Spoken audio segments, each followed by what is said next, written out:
কঠিন ল্যাঙ্গুয়েজে লেখা, ওটা আর একটু কঠিন হয়ে যায়। আচ্ছা যাই হোক, এখন বলো গতগুলো ক্লাস হয়েছে তার ভিতরে কোনোটার ব্যাপারে কারো কোনো প্রশ্ন আছে কিনা? আগে একটু প্রশ্ন নেই। প্রশ্ন? স্যার আসসালামু আলাইকুম স্যার। স্যার আমি যে আজকে স্যার দেখা হচ্ছিল আপনাকে, আমি কোশ্চেনটা করছিলাম। স্যার কোশ্চেনটা ওই যে আপনি বলে দিছিলেন যে স্যার কেরাটোকোনাসের আর্লি সাইন যদি জিজ্ঞেস করে যে আর্লি কোনটা পাবো, সেটা স্যার আপনি বলছিলেন। ওইটা মানে একটা কোশ্চেন ছিল আর কি স্যার, ওয়েল ড্রপলেট রিফ্লেক্স আর সিজারিং রিফ্লেক্সটা বলছিলেন স্যার যে আগে পাওয়া যাবে।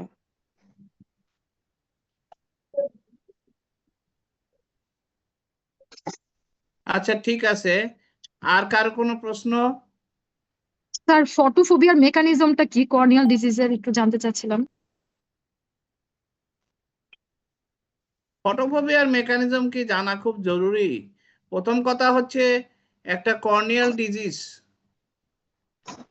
কর্নিয়াল ডিজিজে যখন তুমি মনে করো ফটোফোবিয়া থাকবে, একটা পেশেন্ট চোখ খুলে তাকাতে পারছে না, তখন তুমি এটা বুঝবা যে এখানে আসলে তার ইয়া হচ্ছে, মানে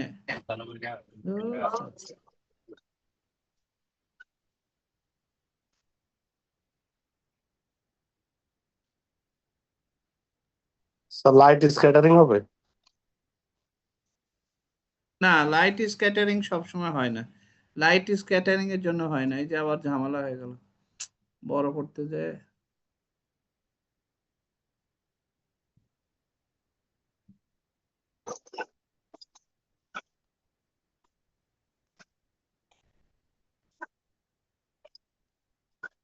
তোমরা কি স্লাইড দেখতে পাচ্ছ?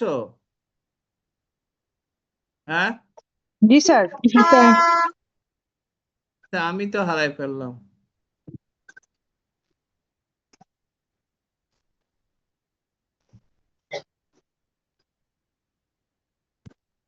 আচ্ছা আমি আবার একটু ইয়া করি, ওইটা স্লাইডটা অফ করে দিয়ে আবার অন করি, স্টপ করে দিই।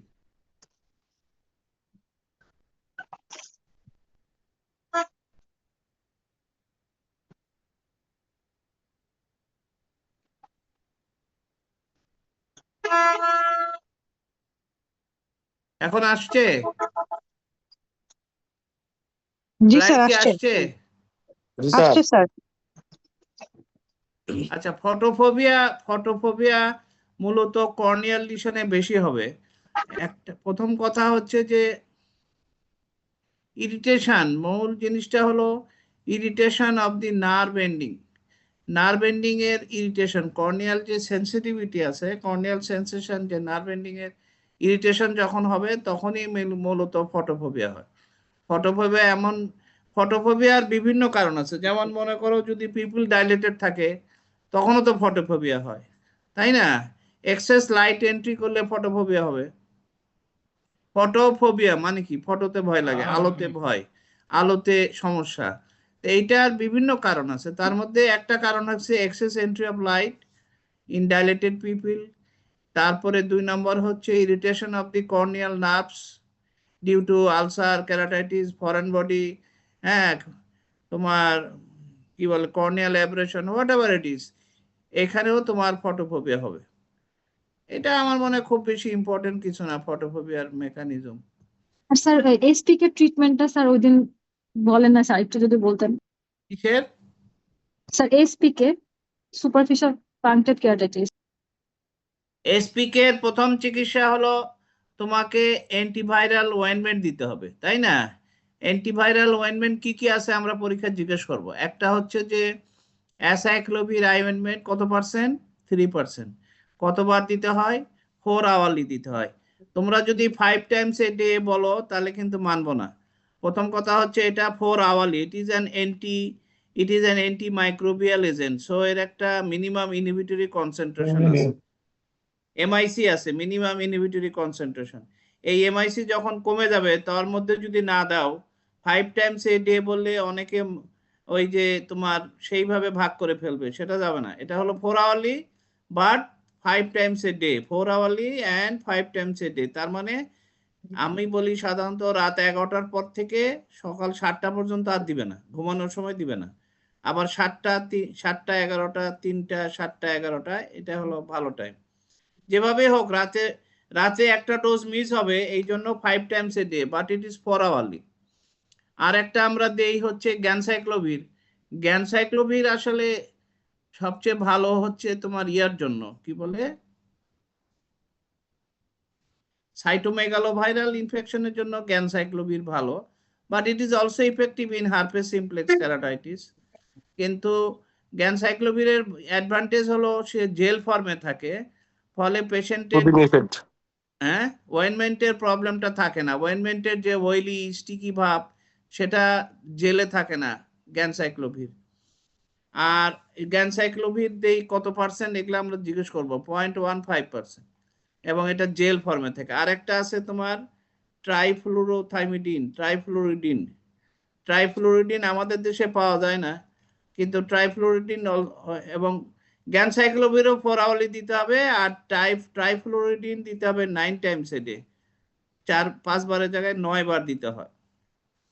তো আর অ্যান্টিভাইরাল ড্রাগের ওয়েনমেন্টের যে আমি বলছি যে এটা যদি আমরা দীর্ঘদিন ব্যবহার করি তাহলে ইট ইজ এপিথেলোটক্সিক, সেই জন্য আমরা ম্যাক্সিমাম 2 মাসের বেশি ব্যবহার করব না। যেই কেরাটাইটিস 2 মাসে ভালো হচ্ছে না, then you should think of other thing, যে ইট মে বি যে তার ড্রাগ অফ করা হয়নি, এই জন্যই ভালো হচ্ছে না, এপিথেলিয়াম টক্সিক হয়ে গেছে, ফলে হিলিং হচ্ছে না। সো স্টপ করতে হবে ওই সময় ড্রাগ। প্রয়োজনে ডেব্রাইডমেন্ট করা যেতে পারে, হ্যাঁ, যদি মনে করো ভাইরাল কাইটিস সারতেছে না, ডেব্রাইডমেন্ট করে বাল্ক অফ দি ভাইরাস কমায় ফেলতে হবে। আর আরেকটা জিনিস হলো যে ইভেন রেজিস্ট্যান্ট কেসেস অফ, যদিও আমরা বলি কর্নিয়াল লিশনে ওরালের দরকার নাই, but in some resistance cases, particularly if the patient is immunocompromise, সেই ক্ষেত্রে আমরা কেরাটাইটিস, ইভেন হার্পেস সিমপ্লেক্স কেরাটাইটিসেও আমরা ওরাল অ্যাসাইক্লোভির বা ভায়াল অ্যাসাইক্লোভির দিতে পারি। এটা তোমাদের কান্সকিতে আছে, দেখবা। আচ্ছা, আর যেটা বলতেছি, আচ্ছা কেরাটোকোনাস মনে আছে, আমি দেখানোর সময় বলবো। আচ্ছা, আমরা এখন একটু ছবি দেখি, এটা কি একজন বলো তো, বাম পাশের ছবিটা কি দেখা যাচ্ছে? হ্যাঁ, অ্যান্টেরোস্টাফিলামা, বাম পাশেরটা। ডেসমেটোসিল। আচ্ছা, অ্যান্টেরোস্টাফিলামা নয় কেন বলো তুমি? ডেসমেটোসিল কে বললো? বলো। সাবরিনা। হ্যাঁ সাবরিনা, বলো কেন এটা ডেসমেটোসিল বলতেছো, কেন এটা অ্যান্টেরোস্টাফিলামা না?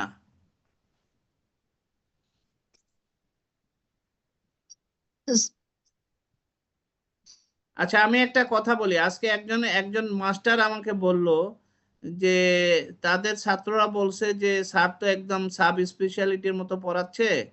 তা আমি তোমাকে একটা কথা বলে দিই, যারা শুনতেছো, যে এফসিপিএস, এমএস, ইভেন ডিপ্লোমায় তোমরা যদি আশা করো আমরা কর্নিয়াল আলসারের ট্রিটমেন্ট জিজ্ঞেস করব, হ্যাঁ অ্যান্টিবায়োটিক দিব, তারপরে অ্যাট্রোপিন দিব, অ্যাট্রোপিন কি জন্য দিব, এগুলো কিন্তু পোস্ট গ্রাজুয়েশনের পরীক্ষা না। আমরা এগুলো আন্ডার গ্রাজুয়েটে জিজ্ঞেস করি, অ্যাট্রোপিন কেন দেওয়া হয়, সাইনিকা প্রিভেন্ট করার জন্য, পেইন কমানোর জন্য, এগুলো কিন্তু এই পোস্ট গ্রাজুয়েশনে সে এরকম প্রশ্ন আশা করলে হবে না। আর অ্যাক্টিভ একটা কর্নিয়াল আলসারের পেশেন্ট ভেরি রেয়ারলি দেওয়া হবে। সাধারণত আমরা এই জাতীয় কমপ্লিকেশন অফ কর্নিয়াল আলসার, এই জাতীয় কেস যখন আমরা শর্ট কেস হিসেবে পাবো, এগুলো বসাই দিব। যেমন বামেরটা হচ্ছে অ্যান্টেরোস্টাফিলামা একজন বলছে, একজন বলছে ডেসমেটোসিল। তাহলে এইখানে আমরা দেখতে পাচ্ছি কর্নিয়াতে একটা স্কার আছে, ঠিক আছে, স্কারের সঙ্গে এখানে একটা cystic bulging of the Descemet's membrane আছে, সিস্টিক বালজিং আছে। So it is a case of descemetocele. এটা আইরিশ নয়, কারণ আইরিশ থাকলে এর উপরে একটা লেয়ার আছে, দেখো। So it is ডেসমেটোসিল। আর ডানেরটা হচ্ছে অ্যান্টেরোস্টাফিলামা। What is অ্যান্টেরোস্টাফিলামা?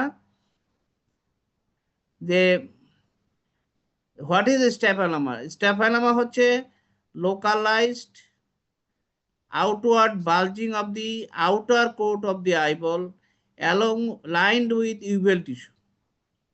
তার মানে মনে করো কারো কর্নিয়া যদি সামনের দিকে বাল্জ করে যায় তখন সেটাকে আমরা বলি কেরাটেকটেশিয়া। কেরাটেকটেশিয়া যেমন একটেটিক কন্ডিশন অফ দি কর্নিয়া। একটেটিক কন্ডিশনের মধ্যে একটা আছে কেরাটোকোনাস, একটা আছে কেরাটোগ্লোবাস, আর একটা আছে তোমার পেলুসিড মার্জিনাল ডিজেনারেশন। সেখানে শুধু কর্নিয়াটাই বাল্জ করবে সামনের দিকে, কর্নিয়া থিন হয়ে গেছে, কর্নিয়া সামনে বাল্জ করে যাচ্ছে। কিন্তু কর্নিয়া সামনের দিকে বাল্জ করার সঙ্গে পিছনে যদি তোমার আইরিশটা লাইন্ড হয়ে থাকে তখন সেটাকে আমরা বলি স্ট্যাফাইলোমা। কর্নিয়াতে হলো স্ট্যাফাইলোমা, অ্যান্টেরিয়র স্ট্যাফাইলোমা। সো আমরা ডানের ছবিটা যদি দেখি, এখানে তোমার দেখো যে স্কার দেখা যাচ্ছে এবং পিছনে ইউভিএল টিস্যু দেখা যাচ্ছে। তার মানে এটা হচ্ছে অ্যান্টেরিয়র স্ট্যাফাইলোমা ফলোইং কর্নিয়াল আলসারের ফলে কর্নিয়াটা থিন হয়ে গেছে এবং কর্নিয়াটা সামনে বাল্জ করে গেছে এবং পিছনে আইরিশ লেগে আছে, তার মানে এটা অ্যান্টেরিয়র স্ট্যাফাইলোমা। আর বামেরটা হচ্ছে ডেসমেটোসিল। কর্নিয়ার বাকি অংশ দেখো, এটা কিন্তু সামনে বাল্জ করেনি। এই যে ব্রাউনিশ একটা সিস্টিক সোয়েলিং দেখা যাচ্ছে, সিস্টিক বাল্জিং, এর চতুর্পাশে যে কর্নিয়া সেটা কিন্তু ফ্ল্যাট হয়ে আছে, স্কার টিস্যুটা flat. Only the bulging is present at the center of this scar, which is brownish in color, indicating that this is a descemetocele. What is descemetocele? Cystic bulging of the descemet's membrane due to weakening of the overlying corneal tissue. Anterior to the overlying stroma epithelial tissue weakening হয়ে যাওয়ার কারণে বা thinning of the cornea, the descemet's membrane bulge. This is called descemetocele. তাহলে এটা কি?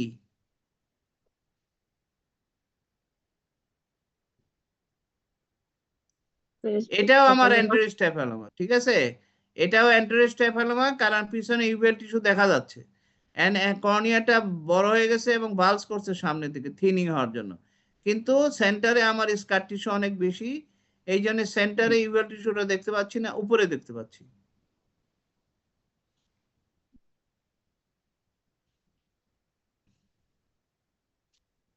এটা কি বলো?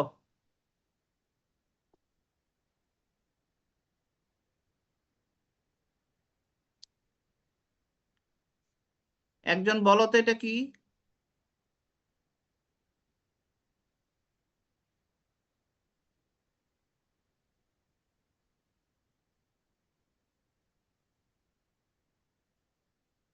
আচ্ছা এখন সবাই চুপ।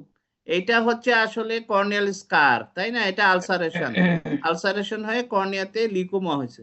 কিন্তু আমরা দুই এক জায়গায় ব্রাউন স্পট দেখতে পাচ্ছি। এই ব্রাউন স্পট গুলো কি আসলে? এটা কি ডেসমেটোসিল? না, এটা ডেসমেটোসিল না। এখানে কর্নিয়া এই ডেসমেট মেমব্রেন কোনো বাল্জিং হয়নি, but in this brownish spot only the descemet membrane is present and endothelium. The overlying stroma is absent. That's why it is slightly brownish in color. Actually, it is a reflection from the underlying iris. যেহেতু ডেসমেট membrane যখন দেখা যাবে তখন ওর ভিতর দিয়ে আলো ঢুকে যাবে আইরিশে, আইরিশ থেকে আলো ব্যাক করে আসার কারণে এই জায়গাগুলো একটু ব্রাউন দেখা যাচ্ছে। এটা কি?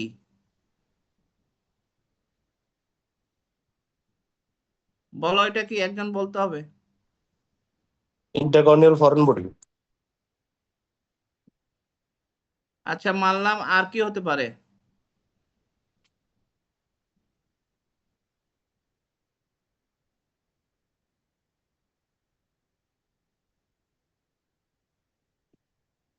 এটা পারফোরেটেড কর্নিয়াল আলসার হতে পারে না? পারে স্যার। এখানে কি আইরিশ প্রলাপস আছে? No sir. কেমনে বুঝলে আইরিশ প্রলাপস নাই? আইরিশ প্রলাপস থাকলে স্যার পিউপিলটা ডিসটর্টেড থাকতো। পিউপিল এখানে রেগুলার আছে স্যার। আইরিশ প্রলাপস থাকলে পিপলটা ডিস্টর্টেড থাকতো, ভেরি গুড। এবং ওই দিক দিয়ে আইরিশ বেরিয়েছে থাকলে একটা ড্রন পিপল হতো, তাই না? মনে হতো জি স্যার, ড্রন জি sir. Towards the perforated side drawn pupil হতো, কিন্তু আমরা দেখতেছি পিপুলের মার্জিন যেটুকু দেখা যায় সার্কুলার কোনো মানে ড্রন পিপুল নাই, তার মানে কোনো একদিকে যাচ্ছে না, পিপুলটা কোনো একদিকে সরে যায়নি। সেই জন্য আমরা বুঝতেছি ওইখানে আসলে পারফোরেশন নাই, এটা মূলত ফরেন বডি হতে পারে। আর পারফোরেশন হলেও থিন একটা লেয়ার রয়ে গেছে, হয়তো কিছুটা বেড়ে গেছে, যার জন্য এটা হয়। এটা কি কোনো লিকোমা বলা যেতে পারে? জি স্যার। এটা লিকোমা বলা যাবে না, কারণ হচ্ছে আমরা সিলারি কনজেশন এবং কনজাংটিভাল কনজেশন দেখতে পাচ্ছি। তার মানে still there is inflammation is present, indicate inflammation আছে, সিলারি কনজেশন, তারপরে তোমার কনজাংটিভাল কনজেশন যেহেতু আছে, সো এটাকে আমরা লিকোমা বলতে পারি না, এটা আসলে keratitis, still keratitis is present, তাই না? সেই জন্য জি এটা স্যার। লিকোমা না। লিকোমাতে কোনো এই যে দেখো লিকোমা, এই তিনটাই লিকোমা, একটা হচ্ছে নেবুলা, একটা হচ্ছে ম্যাকুলা, আর একটা হচ্ছে লিকোমা। লিকোমা। তাহলে লিকোমা। এই যে দেখো তিনটা চোখে কিন্তু সাদা, কনজাংটিভা কিন্তু একদম সাদা, so we cannot call this as keratitis বা corneal ulcer because there is no sign of inflammation. ইনফ্লামেশনের কোনো সাইন নাই, so they are actually লিকোমা, opacity। এগুলোকে আমরা বলবো opacity, very fine opacity, moderate opacity and thick opacity, dense opacity।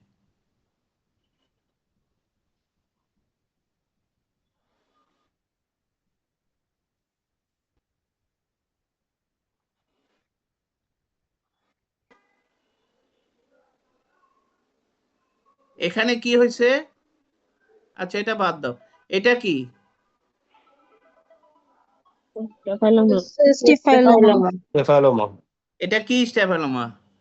Intercalary. Intercalary. ইন্টারক্যালারি and Staphyloма. ইন্টারক্যালারি Limbar. And ciliary স্টেফেলোমা। Ciliary. আমরা কিভাবে বুঝলাম? যখন লিম্বাসে হবে তখন এটাকে আমরা বলি ইন্টারক্যালারি, যখন লিম্বাস থেকে পরে, লিম্বাস থেকে কত দূরে সিলিয়ারি বডি শুরু হয়েছে?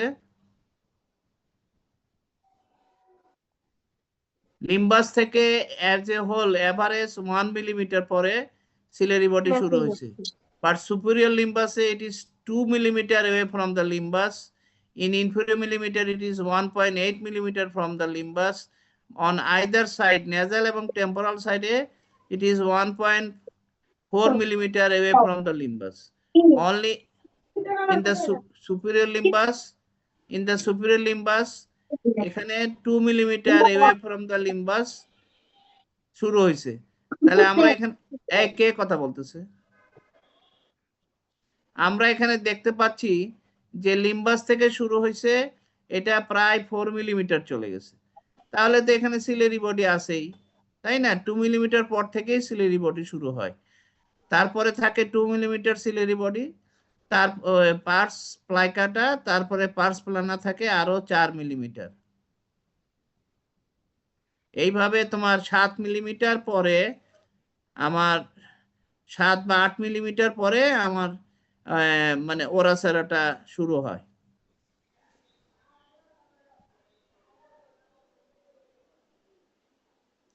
আচ্ছা আমরা যে ইনজেকশন দেই, ইন্ট্রাভিটাল ইনজেকশন, ফাহমিদা, ফরিদ, তারিন বলো, ইন্ট্রাভিটাল ইনজেকশন আমরা কোন পাশে দিব?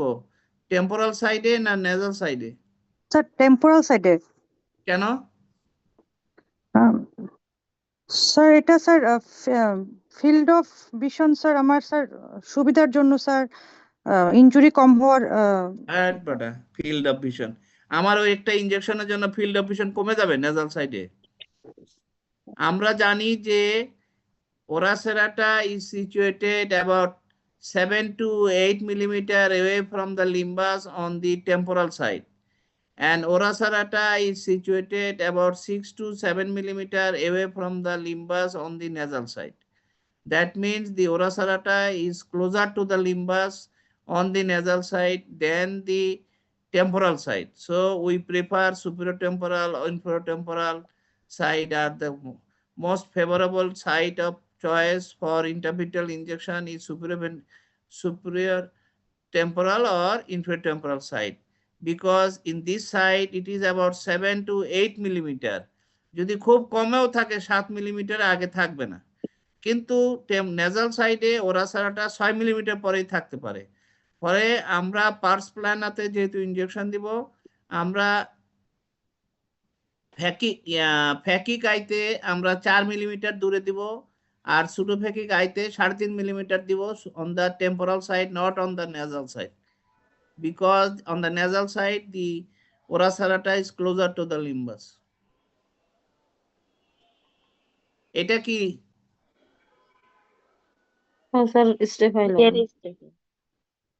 এটা আমরা বলতে পারি, শোনো, এখানে আমরা দেখো এই যে সিলারি বডির যে পার্স প্লাইকাটা অংশ এফেক্টেড হয় নাই, লিম্বাস তো হয়ই নাই, purse প্লাইকাটা partly affected is mainly pars plana of the ciliary body and the equatorial zone is affected.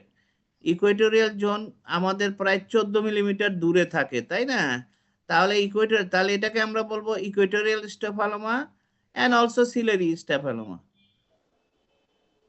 তাহলে it is what is a staphyloma? It is an outward bulging of the outer coat of the bulb, কি বলে, outer coat of the eyeball lined with uveal tissue. এখানে যেহেতু underlying ইউভেল tissue scleral thin হয়ে lined হয়ে আছে, সেই জন্য এটা হলো সিলারি স্টেফালোমা এন্ড ইকুয়েটোরিয়াল স্টেফালোমা। এটা কি জন্য হয়েছে মনে হচ্ছে দেখে? Scleromalassia. Scleromalacia perforans. Scleromalacia perforans is a type of scleritis where inflammation, where the sclera become thin, soft and thin without any obvious inflammatory change. But here we can see the congestion, engorgement of the conjunctival vessel and ciliary vessel over the region of the staphylomas. So it is an inflammatory necrotizing scleritis. This staphylomas occurs due to necrosis of the sclera, inflammatory necrosis. That means it is a necrotizing scleritis এর result হিসেবে আমাদের স্টেফালোমা হয়েছে। Scleritis necrotising হতে পারে, নন necrotising হতে পারে। এটা হয়েছে নেক্রোটাইজিং স্ক্লেরাইটিস এর জন্য। এখানে আমরা পরিষ্কার এটা স্টেফালোমা দেখতে পাচ্ছি, পিওরলি এটা ইকুয়েটোরিয়াল, এটা আমার দরকার নাই। এই যে দেখো এখানে দেখতে পাচ্ছ, এটা কি বলো?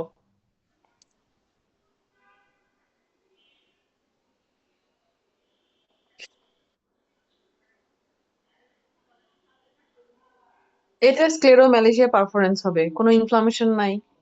এক্স্যাক্টলি, এটাই হলো কথা, যে sign of inflammation is absent, so it is a case of scleromalacia perforans, but in this is a case of necrotising scleritis.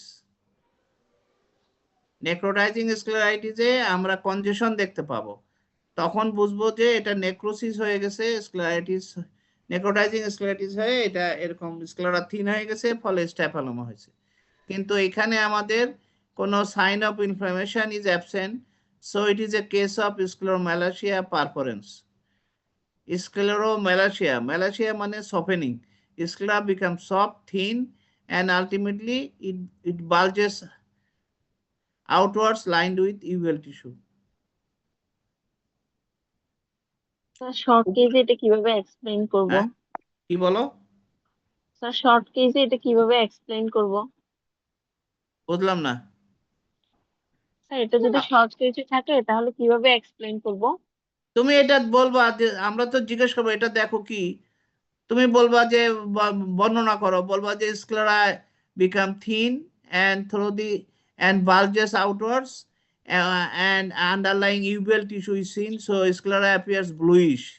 Bluish appearance of the sclera is due to thinning of the sclera and bulging of the sclera, and that there is also underlying uveal tissue, so it is bluish in appearance. So it is a case of scleromalacia perforans. এই কথাটাই বলবা। বলে এটা necrotising scleritis বলতে পারো? বলে না sir, necrotising scleritis হলে তো এখানে স্যার ইনফ্ল্যামেশনের সাইন থাকতো, ভেসেল কনজেশন থাকতো, এই যে এরকম থাকতো, তাই না? সুতরাং এটা বলা যাবে না কেন? বলতে পারে যে স্ক্লেরোমালাইসিয়া পারফরেন্সের কজ কি, বলে কজ আননোন, ইটিওলজি আননোন। আচ্ছা, এখানে আমরা কি দেখাচ্ছি? এই পেশেন্টটা একদম উপরের পেশেন্টটা দেখো, উপরের ফান্ডাসটা কি ফাইন্ডিংস আছে বলো তো, একজন অনন্যাই বলো। আর ফান্ডাসে রেটিনাতে হাই কি দেখা মায়োপিয়া, যাচ্ছে? স্যার টেসলেটেড ফান্ডাস, না জোরে বলো, জোরে বলো।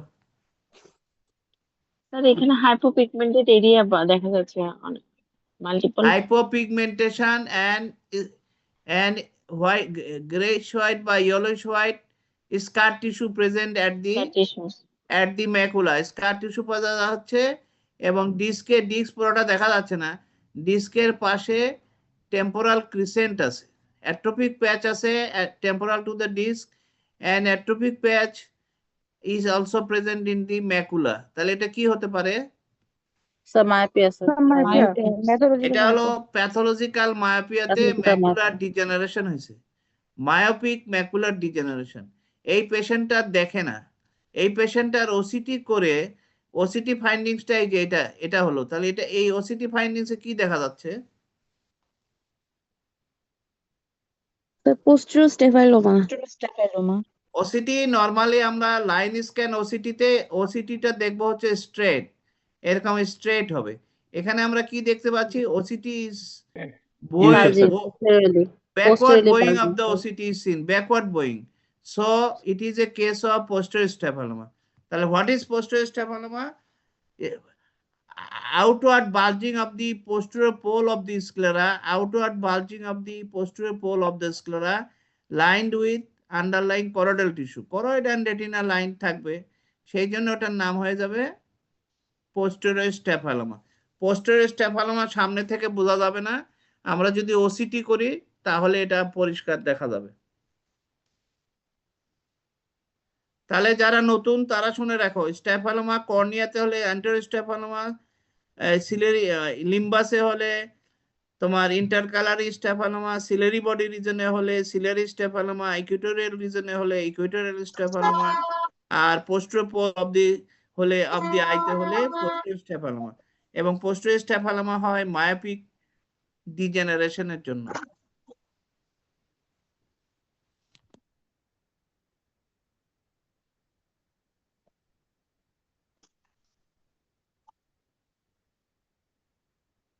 এই যে আরেকটা প্যাথোলজিক্যাল মায়োপি আমরা দেখাচ্ছি, উপরের ছবিটা দেখো, এই যে অ্যারো দেখাচ্ছে, এই অ্যারোতে দেখো, নিচের ছবিটা অ্যারো দেখো, অ্যারোতে দেখবা রেটিনাটা থিন হয়ে গেছে, হ্যাঁ রেটিনাটা অনেক বেশি থিন হয়ে গেছে।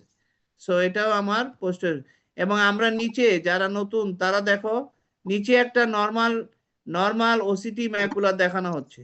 ওসিটি ম্যাকুলা নর্মালি এরকম দেখা যাবে, স্ট্রেট হবে, হ্যাঁ, কিন্তু এখানে আমরা দেখতেছি ওসিটি ম্যাকুলা কার্ভ হয়ে গেছে, পিছনের দিকে কার্ভ হয়ে গেছে, কনকেভ হয়ে গেছে। So it is a case of posterior staphyloma.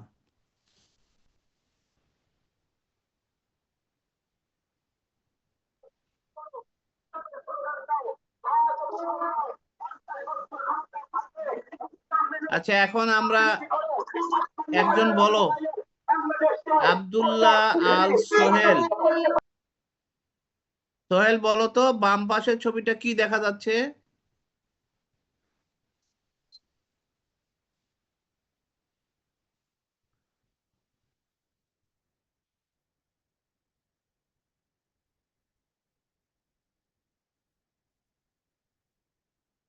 আচ্ছা, ও বলবে না।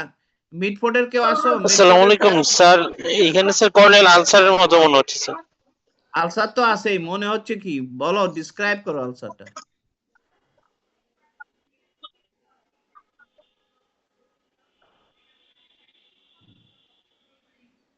Describe করো। And hazy area is present, and hazy Yes, sir. area is present at the centre of the cornea একটা হেজি এরিয়া দেখা যাচ্ছে, whitish lesion, but there the centre of this whitish lesion there is a কি dark area seen, darker area is seen at the center, তাই না? And G some sir. radiating folds are seen in the adjacent cornea তে radiating fold দেখা যাচ্ছে। তাহলে and hypopyon is present at the inferior part, hypopyon is seen। তাহলে এই জায়গাটা কি, ব্রাউন জায়গাটা কি? পারফোরেশন নাকি স্যার? এখানে due to loss of overlying tissue only the Descemet's membrane is visible, Descemet's membrane is not bulged। এখানে কি আইরিশ প্রলাপস আছে? না sir. No, sir. No, sir. কেন নাই? কারণ না, আমরা এই যে আইরিশ পিপুলের মার্জিনটা, পিপুলটা যে সেন্টারে, এটা আমরা পরিষ্কার দেখতে পাচ্ছি, এই যে পিপুল, তাই না? রেগুলার পিপুলটা আমরা Yes. মার্জিনটা পরিষ্কার দেখতে পাচ্ছি। যদি এখানে আইরিশ বাল্বস থাকতো তাহলে পিপুলটা এরকম থাকতো না, পিপুল একটু ড্রন হতো ওইদিকে। আমরা যদি ডানের ছবিটা দেখি, উপরের ডানের ছবিটা দেখো, উপরের ডানের ছবিতে কি দেখা যাচ্ছে, পিপুলটা কেমন আছে? ড্রন হয়ে গেছে sir, irregular. The inferiorly drawn as sir towards the iris.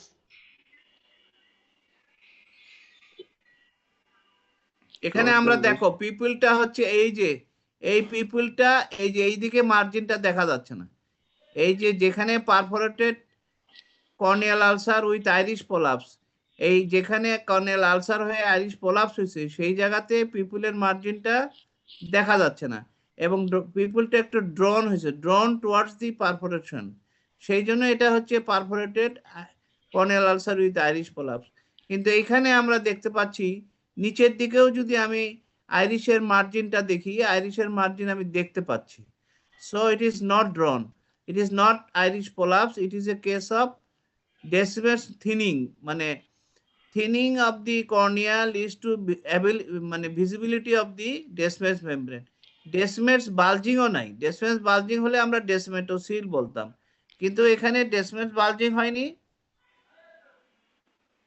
কিন্তু overlying the tissue overlying the Descemet's membrane is lost। নিচের ছবিটা আমরা কি দেখতে পাচ্ছি?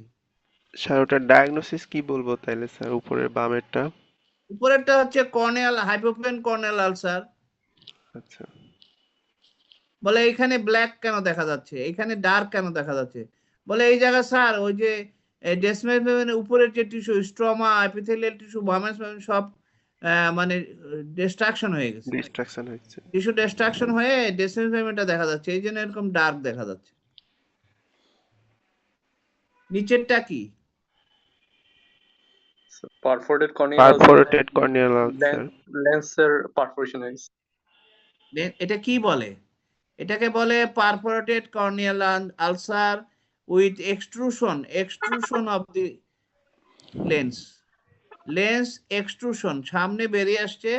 আইরিশকে যেমন আমরা বলি আইরিশ প্রলাপস, এখানে আমরা লেন্স প্রলাপস বলি না, এখানে আমরা বলি lens extrusion, lens is extruded.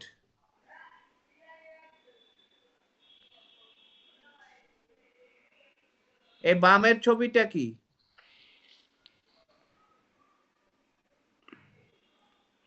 সেটা তো কর্নিয়াল আলসার। কি বলো?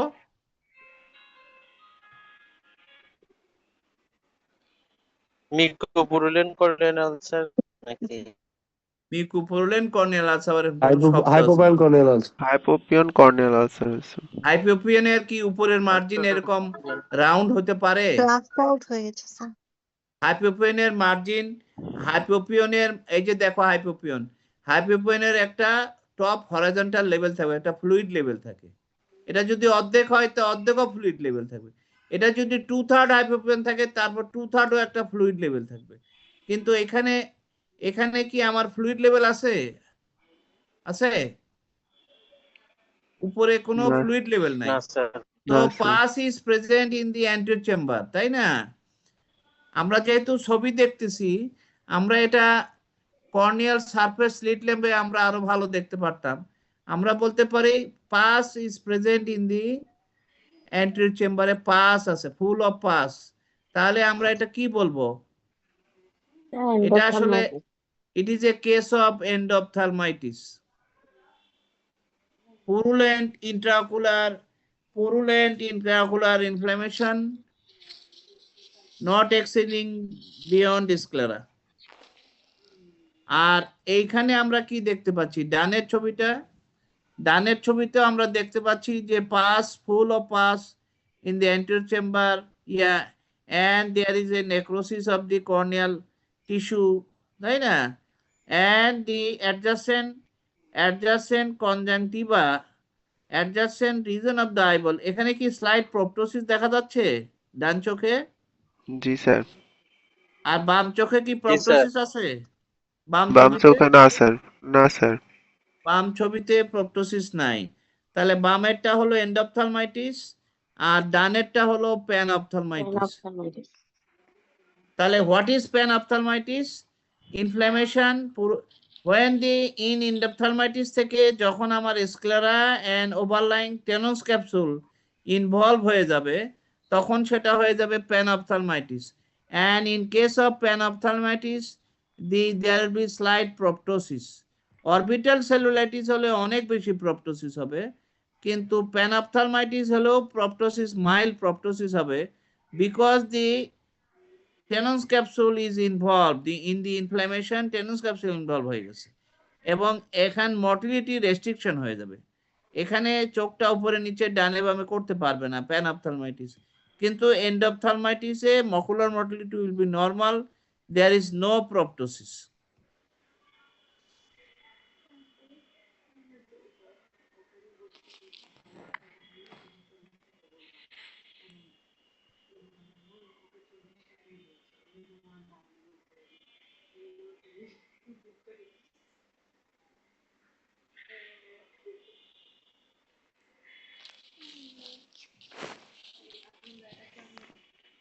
আচ্ছা, আজকে যাদের সাথে কথা হচ্ছে তারা বলবো না, এই যে নিউরোট্রপিক ক্যারাটাইটিস বা নিউরোট্রপিক কর্নিয়াল আলসারে আমরা এটা কালকে বলছিলাম যে এটাকে আমরা সমস্ত ড্রাগ বন্ধ করে দিব, কোনো প্রিজারভেটিভ ওলা কোনো ড্রপই দিব না, আর্টিফিশিয়াল টিয়ার দিব এবং আমরা এটা টার্সোরেপি করে দিব, অথবা আমরা বলছিলাম অ্যামনিওটিক গ্রাফট করে দিতে পারি, অ্যামনিওটিক মেমব্রেন দিয়ে ঢেকে দিতে পারি, তাই না?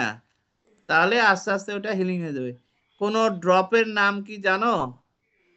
নতুন বের হইছে কোন ড্রপ? সিনেজারমিন। সেরেজারমিন স্যার, সেরেজারমিন। কে বলছো? সেনেজারমিনের কথা কে বললা? স্যার আমি স্যার ডক্টর ফাতেমাতুজ জোহরা, কোথায় আছো? এনআইও থেকে স্যার, এনআইওতে আছি। সেনেজারমিন বা সেনেগারমিনও অনেকে বলে। সেনেগারমিন এটা কি কি? এটা হচ্ছে ড্রপ দেওয়া হয় এবং এই সেনেগারমিন ড্রপ দেওয়া হয় 2 মাস দিতে হয়। হ্যাঁ, দিনের মধ্যে 6 বার করে টোটাল 2 মাস ড্রপ দিতে হয় এবং দাম খুব বেশি না, মাত্র সম্ভবত এটা 1.5 কোটি টাকা বা এরকম পরে বাংলা, ও না, ইউরোপে এটা 1.5 কোটি টাকা, কিন্তু ইন্ডিয়া এখন নতুন একটা বের করছে ওরা, যার দাম পরে সম্ভবত ইন্ডিয়ান রুপিতে 22,000 টাকা, 22,000 টাকা। ওটা 1.5 কোটি না, হ্যাঁ এরকমই 1 কোটি টাকার মতো দাম এই ড্রপটা। এটা আসলে কি কি কি জিনিস? এই সেনেজারমিন হচ্ছে একটা বায়োলজিক্স মানে কি? বায়োলজিক্স এই যে যেমন অ্যাভাস্টিন, লুসেন্টিস, এগুলো সব বায়োলজিক্স মানে কি? The medicine which is derived from the living animal, living body থেকে নিতে হয়। ওই জায়গায় আমরা অ্যান্টিজেন পুশ করি, তখন যে অ্যান্টিবডিটা তৈরি হয় সেই অ্যান্টিবডিটা আমরা কালেক্ট করি। যেহেতু এটা প্ল্যান্ট সোর্স থেকে পাওয়া যায় না, সেই জন্য এটা কখনো ট্যাবলেট ফর্মে হয় না। এটা আমরা মূলত অলমোস্ট অল বায়োলজিক্স আর ইনজেক্টেবল ফর্মে হয় এবং এই জন্য এটার অনেক দাম হয়। কিন্তু আজকাল আমরা বেশ কিছু কোম্পানি বের হয়ে করছে, তারা এটাকে বলে বায়োসিমিলার মানে হচ্ছে একই জিনিস। যেমন অ্যাভাস্টিন এক সময় আমাদের দেশে দাম ছিল প্রায় 55,000 টাকা, এখন সেটা 20,000-এ পাওয়া যায়। আবার লুসেন্টিস বাংলাদেশের দাম ছিল 95,000 টাকা, আমরা কিনছি 95,000 টাকা, একটা ছোট্ট ভায়াল, মাত্র 2 জনকে ইনজেকশন দেওয়া যাবে, 95,000 টাকা। সেইটা এখন দাম হয়েছে মনে হয় কত, 26 না 27,000 টাকা। কারণটা কি? কারণ হচ্ছে যে এটা হলো বায়োসিমিলার। বায়োসিমিলার কি জিনিস? The drug is same, but as the patent for the মানে research product, it is not a research product, it is already researched by some others. So research যারা করছে তাদের প্রোডাক্টের দাম অনেক বেশি হয়, তারা 15 ইয়ার্স একটা ইয়া পায় যে এই সময় অন্য কেউ বের করতে পারবে না। তারা যেহেতু রিসার্চ করছে, অনেক crore crore million million dollar খরচ করছে, বিলিয়ন ডলার, সেই জন্যই সেটার দাম অনেক বেশি হয়। পরবর্তীতে সেম থিং, মানে ওর যে ফর্মুলা তো পেয়ে গেছে সবাই, যখন ওপেন করে দেয় তখন এটা অনেকেই বের করতে পারে, এবং সেটাকে আমরা বলি biosimilar, but the mechanism of formation is same, collection is same. বায়োসিমিলারের সুবিধা হলো দাম কমে যায়, প্রাইসটা অনেক রিজনেবল প্রাইস, অনেক চিপার প্রাইসে পাওয়া যায়। তো সেনেগারমিন হচ্ছে তোমার এটা হচ্ছে এক ধরনের বায়োলজিক্যাল এজেন্ট, এটা ড্রপ ফর্মে পাওয়া যায়, এটা দিনে 6 বার করে মোট 2 মাস দিতে হয়। তাহলে কি হয়? এটাকে আমরা বলি nerve growth factor. Nerve growth factor এই যে আমার যে নার্ভটা ড্যামেজ হয়ে গেছে এখানে কর্নিয়াতে, সেই নার্ভকে স্টিমুলেট করে, ফলে তার রিজেনারেশন হয়ে যায়। রিজেনারেশন হলে কর্নিয়াল সেন্সেশন আবার ফিরে আসে, ফলে এপিথেলাইজেশন কমপ্লিট হয়ে যায়।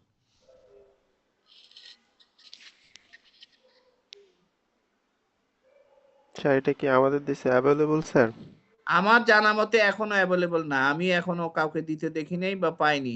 অ্যাভেলেবল না হওয়ার আরেকটা কারণ হচ্ছে যে নিউরোট্রপিক ক্যারাটাইটিসের কেস খুব কম, সম্ভবত এই জন্য কেউ আনে না, পোষাবে না।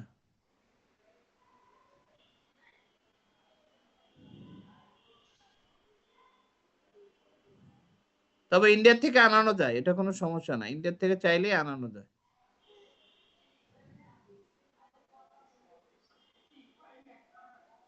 তাহলে এটাকে আমরা কি বলবো? প্যানঅপথ্যালমাইটিস। কিভাবে বুঝলাম? আইবল শুধু না, আইবলের পাশে যে টিস্যু আছে কনজাংটিভা এবং স্ক্লেরাল মানে এপিস্ক্লেরাল টিস্যু সবগুলো সলেন হয়ে গেছে, আইবলটা একটু প্রপটস্ট হয়ে গেছে, so it is A প্যানঅপথ্যালমাইটিস।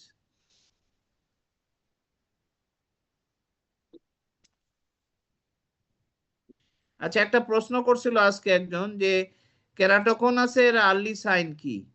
কেরাটোকোনাসের early sign হলো, সিমটম হলো কি? সিমটম কি? কেরাটোকোনাসের সিমটম হচ্ছে নট অনলি রিডিউস ভিশন, এখানে হচ্ছে repeated change of glass. Repeated change of glass is the most common complain. একটা বাচ্চা 15 বছর, 18 বছর, 20 বছর বয়সে সে 6 মাসে বা 1 বছরে 4 বার চশমা বদলাইছে, কিন্তু তারপরে সে ভালো দেখছে না, তার দৃষ্টিটা পুরো পরিষ্কার হচ্ছে না। আরেকটা দেখবা, এদের তোমার যে সিলিন্ডার থাকে এটা হচ্ছে মিক্সড অ্যাস্টিগমেটিজম থাকে, মানে +3 ডায়াপ্টার স্পেরিক্যাল, সাথে থাকবে -3.5 ডায়াপ্টার সিলিন্ডার, অথবা মনে করো -3.5 ডায়াপ্টার স্পেরিক্যাল, সাথে +3 বা +4.5 সিলিন্ডার। এই ধরনের অ্যাস্টিগমেটিজম, মিক্সড অ্যাস্টিগমেটিজম যখন দেখবা, তখন সন্দেহ করতে হবে যে এই ছেলেটা মনে হয় কেরাটোকোনাসে ভুগতেছে। আর পেশেন্টের কমপ্লেন হলো reduce vision and not satisfied with the existing glass, হ্যাঁ, even changing the glass repeatedly, but even the patient cannot see clearly, সেটা তার সিমটম। সাইন হিসেবে আমরা পাবো, রেটিনোস্কোপি করার সময় আমরা সিজার ইফেক্ট দেখতে পাবো। সিজার ইফেক্ট, দুই দিকে রিফ্লেক্স শ্যাডোটা দুই দিকে চলে যাবে, একদিকে না যে দুই দিকে চলে যাবে। সাধারণত আমাদের সেম সাইডে যায় অথবা অপোজিট সাইডে যায়, কিন্তু স্টিক একটাই থাকে। এখানে একটা স্টিকের জায়গায় 2টা স্টিক হয়ে যাবে যখন আমি মুভ করাবো, সেই জন্য এটাকে বলে সিজার ইফেক্ট। আর একটা হলো আমরা ওয়েল ড্রপলেট অপথ্যালমোস্কোপি করলে আমরা একটা ওয়েল ড্রপলেট ওপাসিটি, মনে হবে যে লেন্সের মধ্যে ক্যাটারাক্ট হয়েছে, এরকম একটা ওয়েল ড্রপলেট ওপাসিটি দেখা যাবে, এটাই আর্লি সাইন।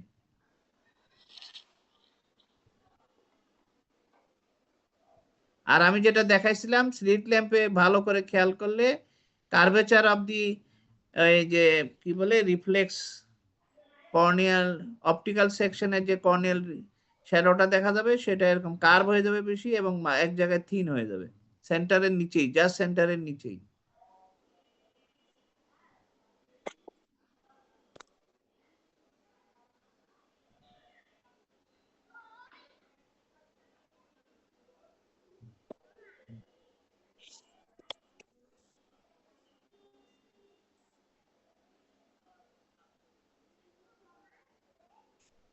আচ্ছা এটা কি বলো,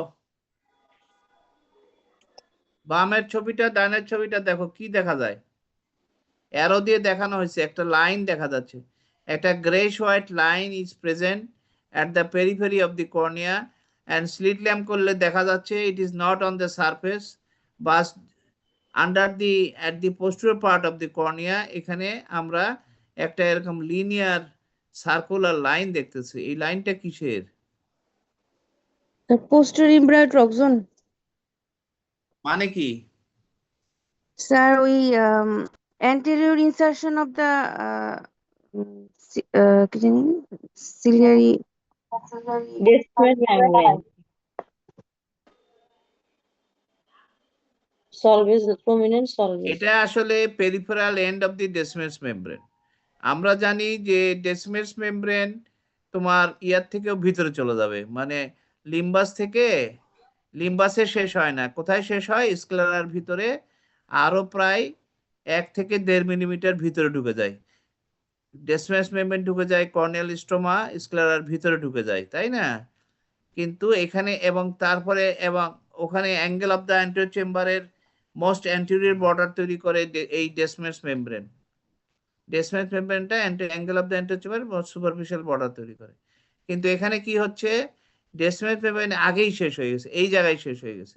তাহলে এই যে এটাকে আমরা বলি পোস্টেরিয়র এমব্রায়োটক্সন। এই এমব্রায়োটক্সন এর জন্য আমার কি সমস্যা হতে পারে, এটা দেখে আমার কি সন্দেহ হবে?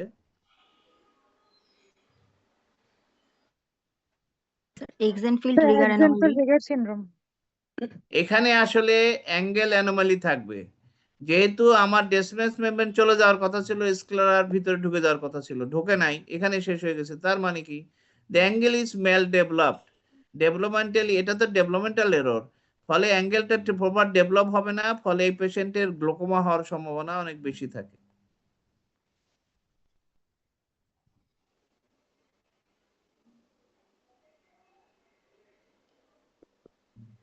আচ্ছা এখানে একটা প্রশ্ন করি, এই যে আমরা বলছিলাম যখন আমাদের এরকম এক্সক্রিসেন্স দেখা যায়, এগুলোকে আমরা বলি excrescence on the back of the cornea. যদি সেন্টার পার্টে থাকে তখন আমরা এটাকে বলছি কর্নিয়া গাট্টেটা, আর যখন সেনালিটির কারণে পেরিফেরিতে দেখা যাবে তখন সেটাকে আমরা বলি হ্যাসেল-হেনলি বডি। এখন এই জিনিসটাই, this excrescence directed towards the anterior chamber, how it is formed and who is responsible for formation of these excretions, but these what like excretions স্কিনে যেমন ওয়াট হয় একটা এলিভেশন, এখানেও আমরা দেখতেছি elevation towards the anterior chamber। এটা কার দ্বারা তৈরি হলো, কে তৈরি করলো?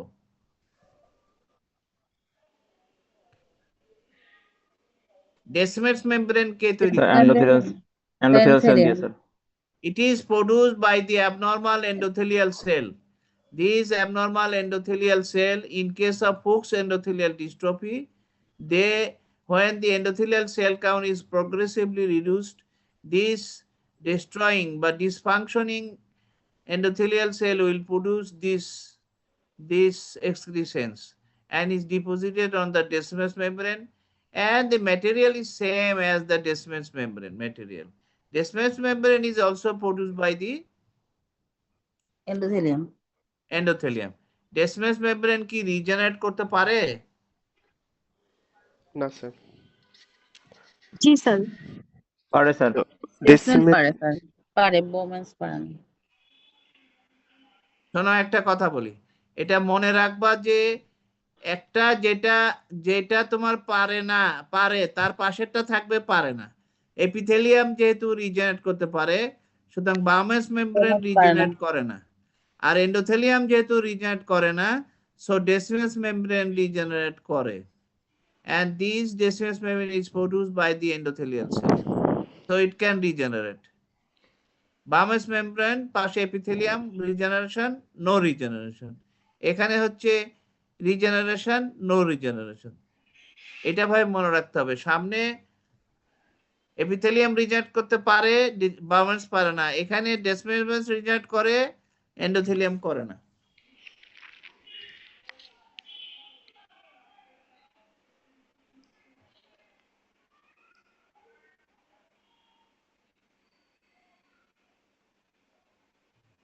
আচ্ছা, আমরা একটু এই প্রসিডিউরটা একটু বলে নেই। এই যে আমরা যে ব্যান্ড ক্যারোটোপ্যাথি আমরা বলছি ইথিলিন ডায়ামিন টেট্রাএসিটেট দিয়ে একে পরিষ্কার করা যায়। আমরা কি করব, প্রথমে এপিথেলিয়ামটা তুলে ফেলবো। Debridement of the epithelium either by drying and using cotton swab, or we can use 20% alcohol. If you place 20% alcohol in for 20 seconds on the surface of the cornea, the epithelium become loosens. Epithelium removal become easy when you apply 20% alcohol for 20 seconds. 20% alcohol for 20 second দিলে আমরা এপিথেলিয়ামটাকে সরাই ফেলতে পারবো। তারপরে আমরা 3 থেকে 4 minute বা 2 থেকে 3 মিনিট বা 2 থেকে 5 মিনিট বলে কেউ, আমরা ওই এই যে ইডিটিএ ডাইসোডিয়াম ইথিলিন ডায়ামিন টেট্রাএসিটেট এই চিলেটিং এজেন্টটাকে, এই লিকুইডটাকে আমরা ওই কর্নিয়ার উপরে ধরবো। ভিজায় রাখলে 2 থেকে 5 মিনিট ভিজায় রাখলে তখন কি করবে, ক্যালসিয়ামটাকে সে সাক করে নেবে। কোথা থেকে সাক করবে? বামেস মেমব্রেন থেকে সাক করে নেবে। সাক করে নিলে তখন আমার কর্নিয়াটা অনেক ক্লিয়ার দেখা যাবে। এরপরে আমরা যেহেতু এপিথেলিয়াম উঠাই ফেলছি এবং কিছুটা ইরোশন হয়ে আছে, মানে কিছুটা এবড়োথেবড়ো হয়ে আছে, ওই এবড়োথেবড়ো ভাবটাকে ক্লিন করার জন্য আমরা তখন এক্সামার লেজার ইউজ করি। এক্সামার লেজার ইউজ করলে আমাদের কাজ শেষ। ইভেন এক্সামার না করলেও হবে, কিন্তু বামেস মনে রাখতে হবে, Bowman's membrane cannot regenerate. So if you remove the Basmet's membrane, then the cornea will be permanently opaque.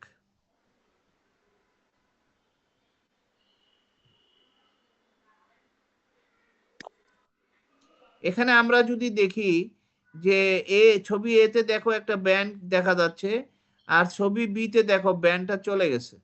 কি জন্য চলে গেছে? আমরা এখানে ইথিলিন ডায়ামিন টেট্রাএসিটেট দিয়ে ক্যালসিয়াম কিলেটিং করে ফেলছি বা চিলেটিং করে ফেলছি, ক্যালসিয়ামটাকে রিমুভ করে ফেলছি।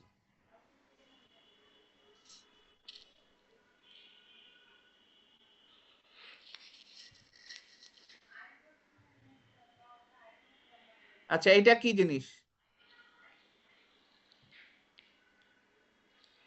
কর্নিয়াতে কি দেখা যাচ্ছে? এপিথেলিয়াল অ্যাব্রেশনের মতো স্যার। এপিথেলিয়াল অ্যাব্রেশন জায়গায় জায়গায় হয়েছে নাকি?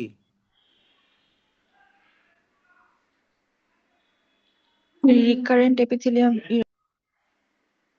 এটা আসলে এপিথেলিয়াম তোমার আমরা দেখো, আমরা যদি খেয়াল করি সারাউন্ডিং যে কর্নিয়ার পাশে যে টিস্যু, সেখানে কিন্তু কোনো লাল নাই। আছে লাল? না স্যার। রেডনেস নাই। কনজাংটিভাতে কোনো রেডনেস নেই, কনজাংটিভা স্ক্লেরা সাদা দেখা যাচ্ছে। তাহলে আমার বুঝতে হবে যে এইটা কোনো ইনফ্ল্যামেটরি লিশন নয়। This is not an inflammatory lesion. Dystrophy.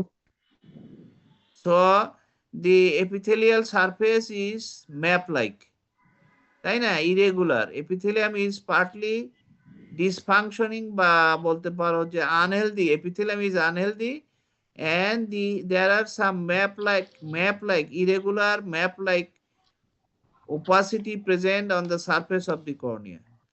So it is a case of Cogan dystrophy. it is a case of EBMD, epithelial basement membrane dystrophy, EBMD বা কোগান ডিস্ট্রফি।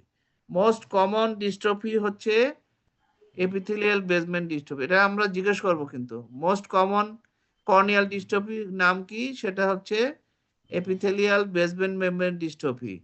মানে কার হলো, মানে এপিথেলিয়ামের যে বেসমেন্ট মেমব্রেন, বাউমেস মেমব্রেন না, কিন্তু এপিথেলিয়ামের যে basement membrane, সেই basement membrane যখন ড্যামেজ মানে ডিসফাংশনিং হয়ে যায়, অ্যাবনর্মাল ফাংশন করতে থাকে, তখন এপিথেলিয়ামের মধ্যে অ্যাডেশন নষ্ট হয়ে যায়, তখন এই ডিস্ট্রফি হবে। এই জন্য এটাকে আমরা বলি ইবিএমডি, এপিথেলিয়াল বেসমেন্ট মেমব্রেন ডিস্ট্রফি, অথবা আমরা বলি কোগান ডিস্ট্রফি, কারণ কোগান মাইক্রোসিস্টিক ডিস্ট্রফিও বলি।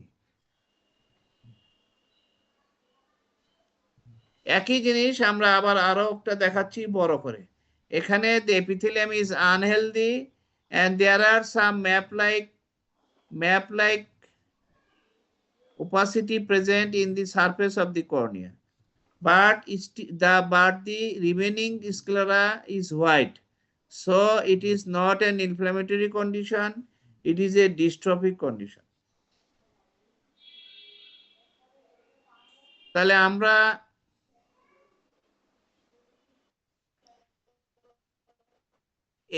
কর্নিয়াল ডিস্ট্রফিকে আমরা দুই ভাগে ভাগ করতে মানে ক্লাসিফাই করতে পারি। একটা হচ্ছে অ্যানাটমিক্যাল ক্লাসিফিকেশন। অ্যানাটমিক্যাল কেমন?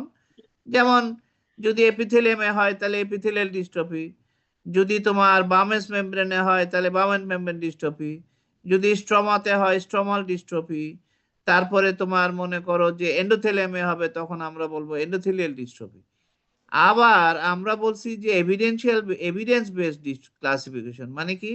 এটা দেখো, এটা কিন্তু গত বছরের মানে একেবারে latest international committee for classification of corneal dystrophy 2024-এ তারা নতুন করে ক্লাসিফিকেশন করছে। কি করছে? একটা হচ্ছে এভিডেন্সিয়াল ক্লাসিফিকেশন আর একটা হচ্ছে অ্যানাটমিক্যাল ক্লাসিফিকেশন।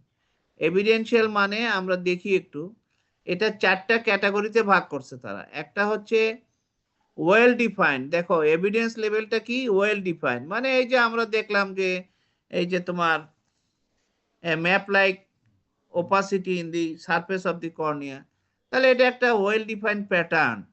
এবং ক্লিনিক্যাল, তারপরে হচ্ছে ওয়েল ডিফাইন্ড এবং ক্লিনিক্যাল মানে ক্লিনিক্যালি এভিডেন্ট, তার কমপ্লেন আছে, দেখতে পায় না ভালো, তারপরে সে তার বারবার কর্নিয়াল ইরোশন হয়, এটা হতে পারে। এবং এটার একটা ডেফিনিট প্যাথোলজি দেখা গেছে, এবং এটার একটা জেনেটিক এভিডেন্স আছে। কি জেনেটিক এভিডেন্স আছে? আমরা যেমন বলতেছি যে 4টা ডিজিজ আছে যেটাকে, আচ্ছা আমরা একটু অ্যানাটমিক্যালটা দেখি।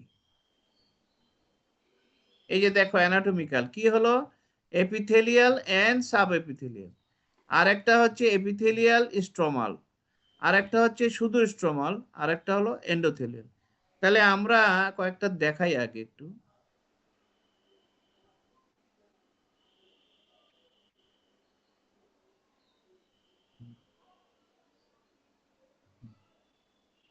এদের তোমরা সবাই জানো এটা হচ্ছে স্ট্রমাল ডিস্ট্রফি।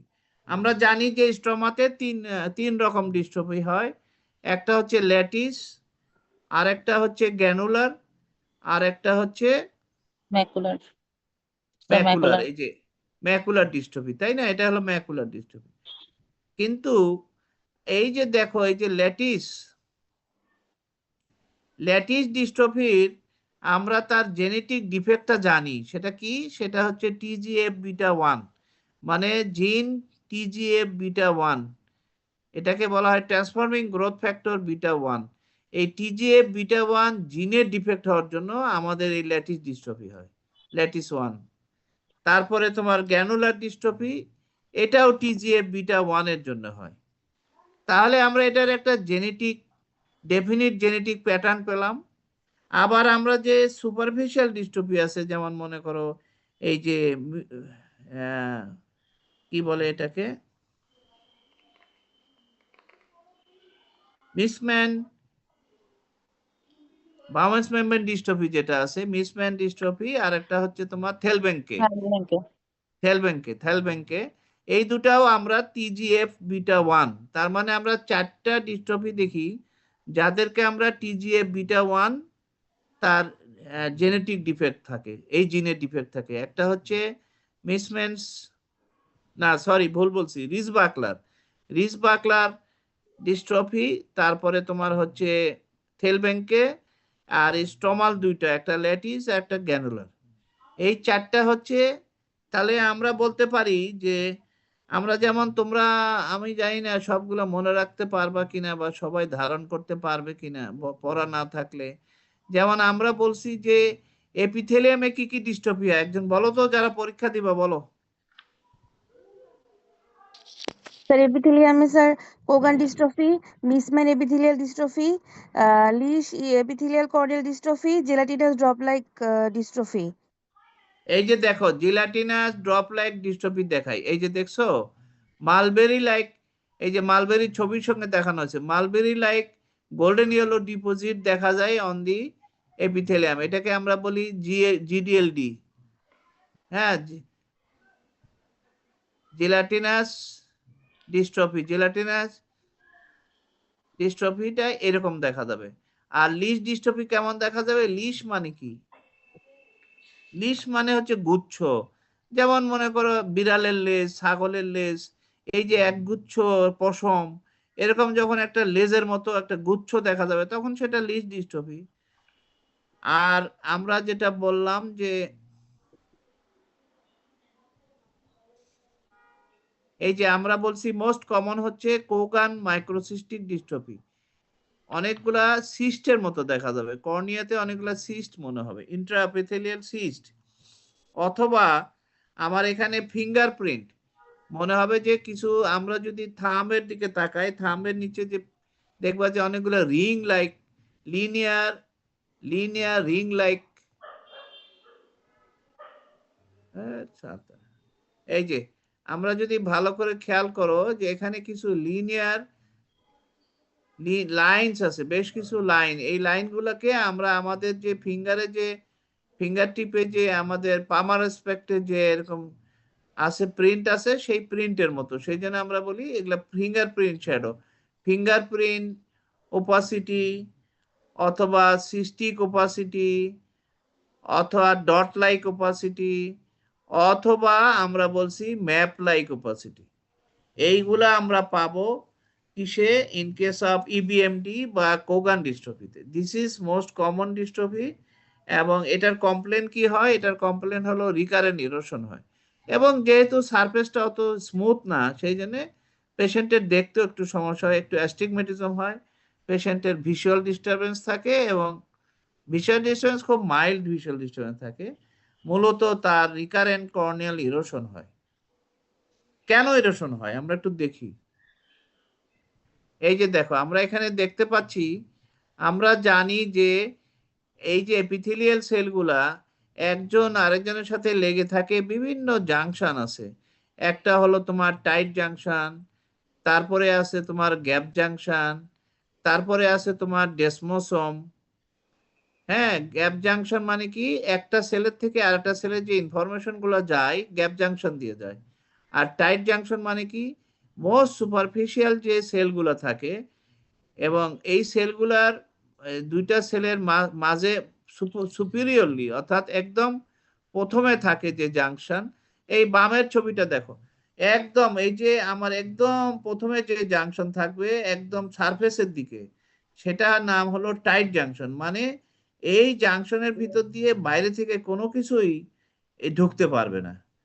কিন্তু তারপরে আবার থাকে তোমার হচ্ছে গ্যাপ জাংশন, যেখানে ইলেকট্রিক কেমিক্যাল ট্রান্সফরমেশন হয়, ইলেকট্রোলাইট এক সেল থেকে আরেক সেলে চলে যেতে পারে, গ্যাপ জাংশন। আর একটা থাকে তোমার ডেসমোসোম, এই যে এখানে আমরা দেখাচ্ছি, লেখা আছে দেখো ডেসমোসোম, দেখতে পাচ্ছ? ডেসমোসোম থাকে, ফিব্রিলার কানেকশন থাকে বিটুইন দ্য সেল। এরপরে আমাদের যে এপিথেলিয়াল সেলগুলা যে বেসমেন্ট মেমব্রেনের সঙ্গে লেগে থাকে, সেটাও ডেসমোসোম, কিন্তু যেহেতু শুধু এক সাইডে থাকে এই জন্য এটাকে আমরা বলি হেমিডেসমোসোম। তো আমরা বলতেছি যে এই যে আমরা এখানে ছবিটা দেখো, ডান পাশের ছবিটা দেখো, এখানে আমরা একটা লাইন আঁকাইছি নিচে একদম, এই যে বেসমেন্ট মেমব্রেন, নিচেরটা হলো বেসমেন্ট মেমব্রেন। এই বেসমেন্ট মেমব্রেন থেকে দেখো একটা ফিব্রিলার কম্পোনেন্ট ঢুকে গেছে এপিথেলিয়াল সেলের ভিতরে। ফলে কি হয়েছে? the cells are not very much adherent to the epithelium. Basement মেমব্রেনের সঙ্গে লুজলি অ্যাডারেন্ট থাকে। Tight adhesion is lost and the intercellular connection is lost. That means the cell loosely adherent to the another cell. So ultimately there is a formation of cyst, there is a formation of map, linear lines, এরকম অনেক কিছু তৈরি হয়। আমরা এখানে আরো পরিষ্কার দেখতে পাচ্ছি, এই নিচের লাইনটা হলো বেসমেন্ট মেমব্রেন, যেটার সঙ্গে সেলগুলো লাগানো থাকে কি জাংশন দিয়ে? হেমিডেসমোসোম। আর একটা সেল আরেকটা সেলের সাথে কি জাংশন দিয়ে লাগানো থাকে? ডেসমোসোম, গ্যাপ জাংশন এবং টাইট জাংশন। সুপারফিশিয়ালি থাকে টাইট জাংশন, তারপরে গ্যাপ জাংশন, তারপরে ডেসমোসোম, এরকম অনেকগুলো জাংশন আছে, মানে অ্যাডেশন আছে। ফলে আমার কি হয়, সেলগুলো একজনের সাথে আরেকজন লুজ হয়ে যায়। ফলে কি হয়, বেসমেন্ট মেমব্রেন থেকে লুজ হয়ে যায়। ফলে আমার রিকারেন্ট, আমরা বলতেছি কোগান মাইক্রোসিস্টিক ডিস্ট্রফিতে সবচেয়ে বড় সমস্যা হলো বারবার এপিথেলিয়াম উঠে যায়। বিশেষ করে সকালে ঘুম থেকে উঠলে ওই পালপিবাল কনজাংটিভার সঙ্গেই এপিথেলিয়াম উঠে যায়। সেটাকে আমরা বলি রিকারেন্ট কর্নিয়াল ইরোশন। এটা চিকিৎসা কি হবে বলো?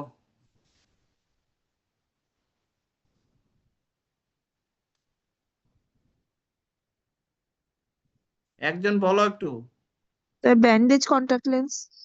না, এটা আমরা আর্টিফিশিয়াল টিয়ার দিব, সবচেয়ে বেশি দরকার হলো artificial tear, bandage, contact lens in active stage. আর একটা কাজ করব, আমরা একটা ওয়েনমেন্ট দিয়ে রাখবো রাতে ওয়েনমেন্ট দিয়ে রাখবো, কারণ এটা একটা ব্যারিয়ার হিসেবে কাজ করবে between the palpebral conjunctiva and the cornea. ফলে তোমার কর্নিয়াল এপিথেলিয়াম সহজে উঠে যাবে না। হ্যাঁ, আর্টিফিশিয়াল টিয়ার দিতে হবে, ব্যান্ডেজ, কন্টাক্ট লেন্স দিতে পারি, এগুলাই চিকিৎসা। তাহলে এই যে আমরা যদি আবার একটু ক্লাসিফিকেশনে যাই, তাহলে আমরা দেখলাম যে অ্যানাটমিক্যালি 4 রকম, এপিথেলিয়াল এন্ড সাব এপিথেলিয়াল। এই সাব এপিথেলিয়ালটা কোনটা? ওই যে আমরা বললাম যে বেসমেন্ট মেমব্রেন, এপিথেলিয়াম এবং তার যে বেসমেন্ট মেমব্রেন ডিজিজ। আর একটা বলতেছি আমরা অ্যান্টোস্টোমা। অ্যান্টোস্টোমা কোনটা? বার্মাস মেমব্রেন এন্ড সুপারফিশিয়াল স্টোমা। এখানে আমরা এই যে রেস বাকলার, তেল ব্যাংকে। বলো কি হয়? রিস বাকলার, তারপরে তেল থেল ব্যাংকে। ব্যাংকে, এগুলাতে আমরা বলছি যে TGF বিটা 1 ডিস্ট্রফি বলে এগুলাকে, কারণ এর ডেফিনিট জেনেটিক প্যাটার্ন পাওয়া যায়। তারপরে স্টোমাল ডিস্ট্রফির দুইটা আমাদের TGF1, একটা হচ্ছে ল্যাটিস আর একটা হচ্ছে গ্র্যানুলার। গ্রেনুলার।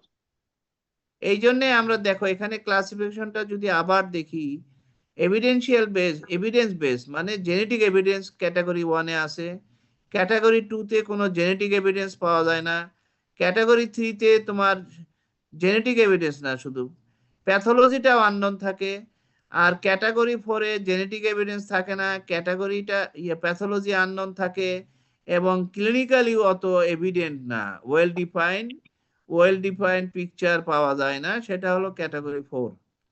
তাহলে প্রথমটাতে আমরা সব পাবো, the disease is well defined, clinically obvious, visible, and pathological lesion is also known, and there is a genetic evidence.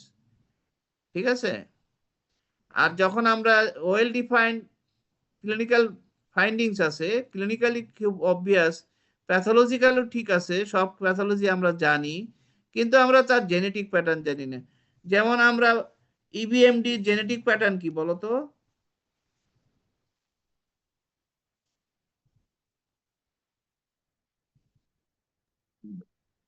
EBMD এর কোনো জেনেটিক প্যাটার্ন আমরা জানি না। এটা হলো স্পোরাডিক ডিজিজ, এটা ফ্যামিলিয়াল হতে পারে, কিন্তু এর definite genetic pattern is still not known.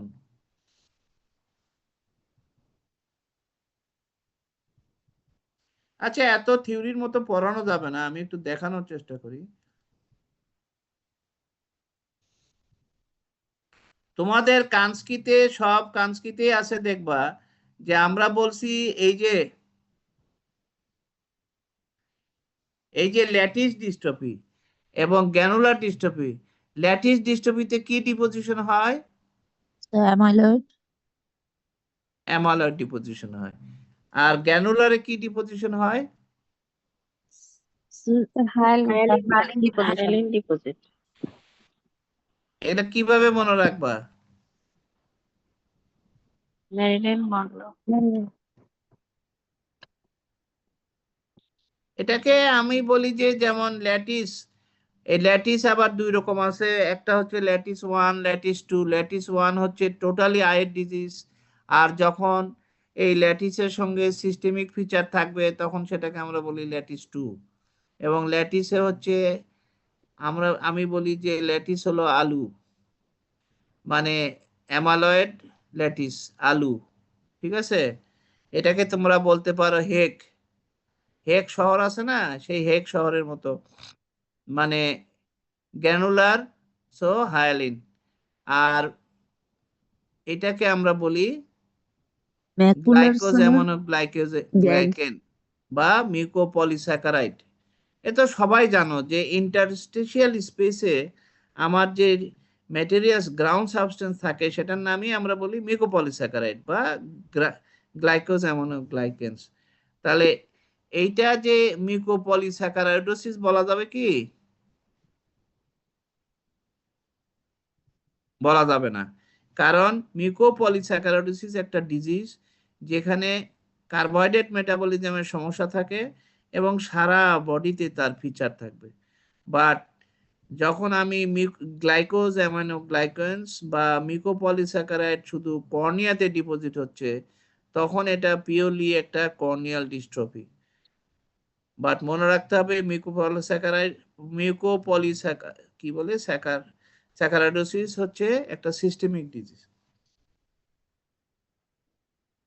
তাহলে এই গ্র্যানুলারের সাথে ম্যাকুলারের পার্থক্য কি? একটা অটোজোমাল রিসেসিভ স্যার। প্রথম ক্লিনিক্যালি পার্থক্য হলো in granular dystrophy between the granules, white granules, healthy epithelium, healthy cornea is visible, transparent healthy cornea is seen between the granules, তাই না? granules থেকে granular, these whitish granules in between the granules, the cornea and the granules are present mainly at the center and the periphery remains clear, and the transparent edge zone is present between the granules. But in macular dystrophy, between the granules, no transparent zone is visible. Not only the center, periphery is also involved. It is the dystrophy. Most of the corneal dystrophy are autosomal recessive, except the macular dystrophy. Corneal macular dystrophy হচ্ছে autosomal recessive. So it develops in early life. সাধারণত corneal dystrophy, আচ্ছা তোমরা এইভাবে আমি একতরফা কথা বলতে পারবো না, বন্ধ করে দিব এই ক্লাস। এই বাডেমের কে আছো, একজন কথা বলো তো দেখি, যারা পরীক্ষা দিবা এবার।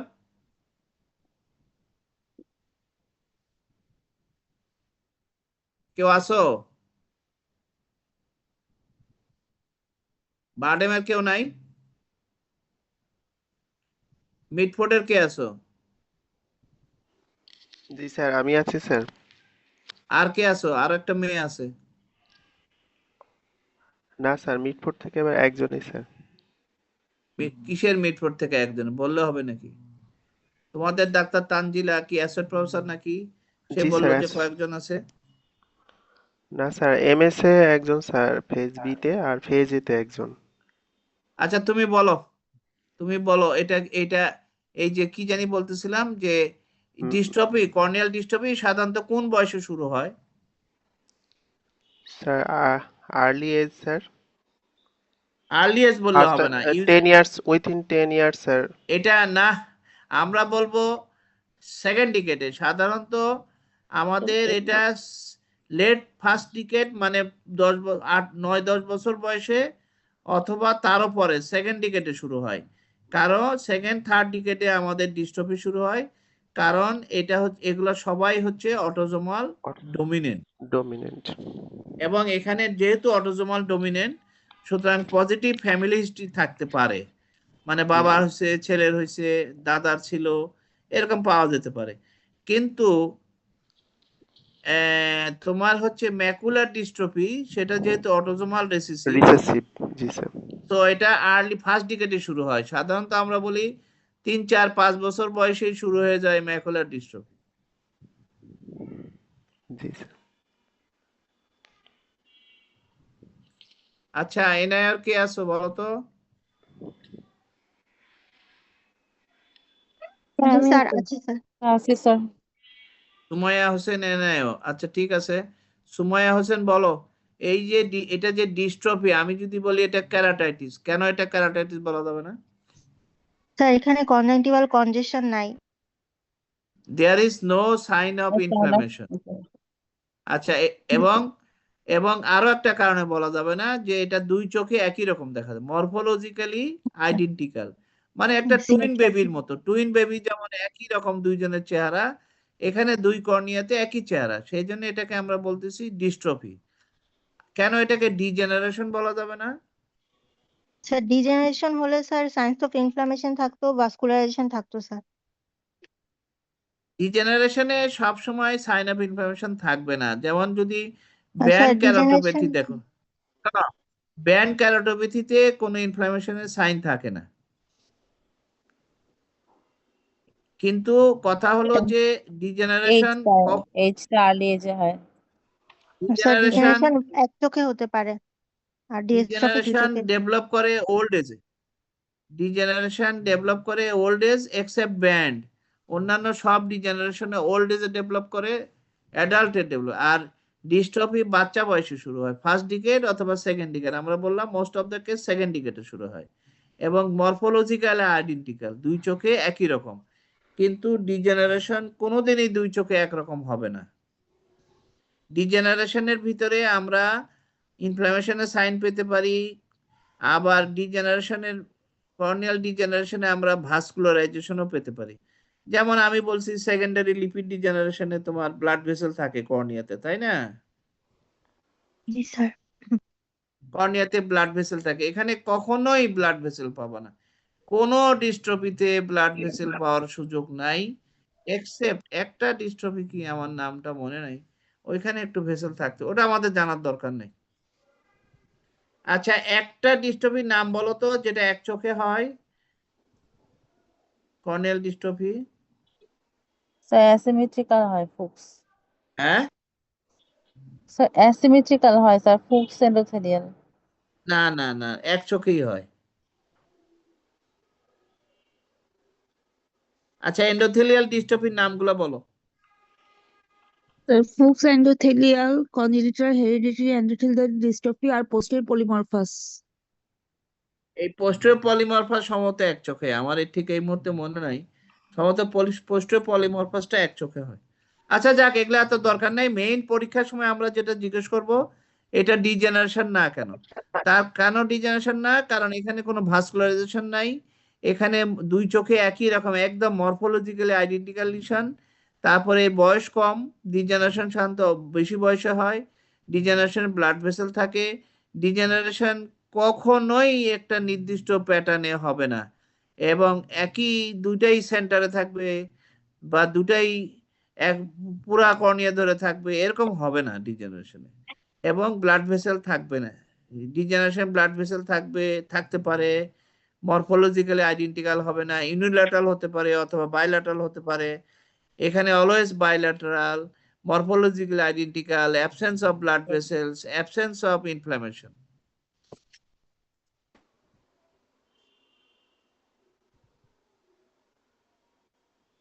এটা হচ্ছে ম্যাকুলার ডিস্ট্রফি। এটা হচ্ছে ম্যাকুলার ডিস্ট্রফি। এটা কি?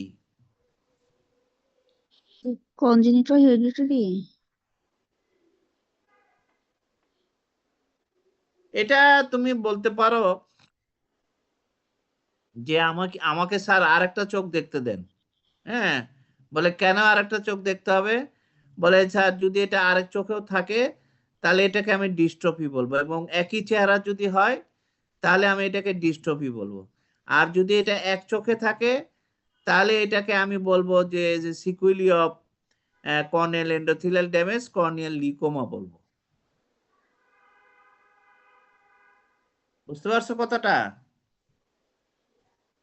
সেম লিশন যদি, সেম চেহারা যদি দুই কর্নিয়াতে হয়, যেহেতু এখানে কোনো ব্লাড ভেসেল নাই, তাহলে এটাকে আমরা ডিস্ট্রফি বলবো। কোন ডিস্ট্রফি? Macular dystrophy. কারণ ম্যাকুলার ডিস্ট্রফি সেন্টার এবং পেরিফেরি দুই জায়গাতেই থাকে, কিন্তু অন্যান্য গ্র্যানুলার ডিস্ট্রফি শুধু সেন্টারে থাকে। এবং গ্র্যানুলার ডিস্ট্রফি পরবর্তীতে গ্র্যানুলার ডিস্ট্রফি দুই রকম আছে, একটাকে বলে গ্র্যানুলার টাইপ 1, আর যখন গ্র্যানুলারের সঙ্গে তোমার ল্যাটিস যুক্ত হবে তখন এটাকে বলবো টাইপ 2 অ্যাভেলিনো টাইপে। গ্র্যানিউলস এর সঙ্গে সঙ্গে লিনিয়ার ওপাসিটি থাকে, এখানে আছে দেখো লিনিয়ার ওপাসিটি। এখানে দেখো যে এটা কানস্কিত এই ছবিটা আছে যে লিনিয়ার ওপাসিটি আছে আবার গ্র্যানুলার ওপাসিটি আছে। গ্র্যানুলার গুলো কি দিয়ে তৈরি হয়েছে?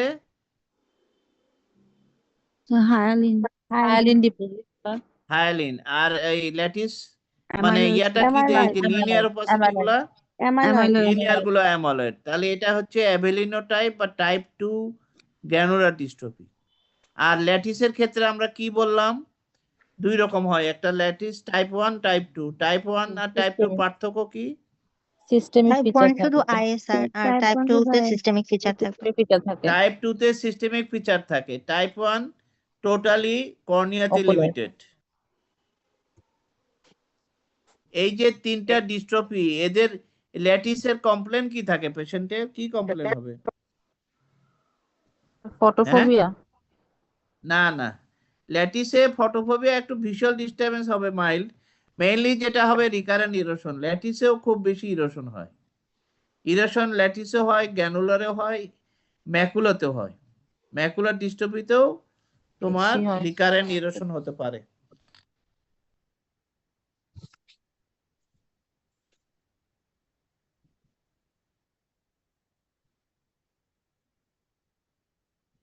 স্যার স্ট্রোমাতে হলে কেন রিকারেন্ট ইরোশন হবে?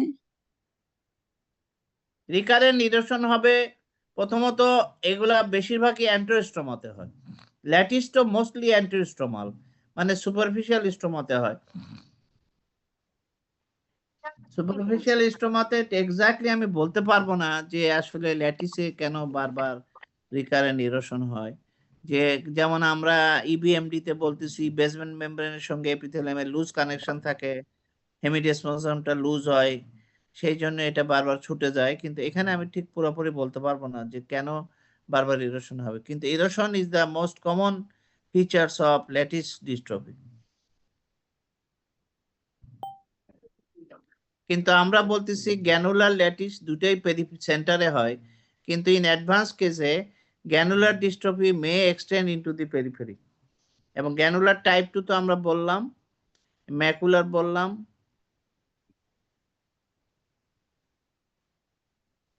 কি চিকিৎসা দিবা ম্যাকুলার ডিস্ট্রফিতে?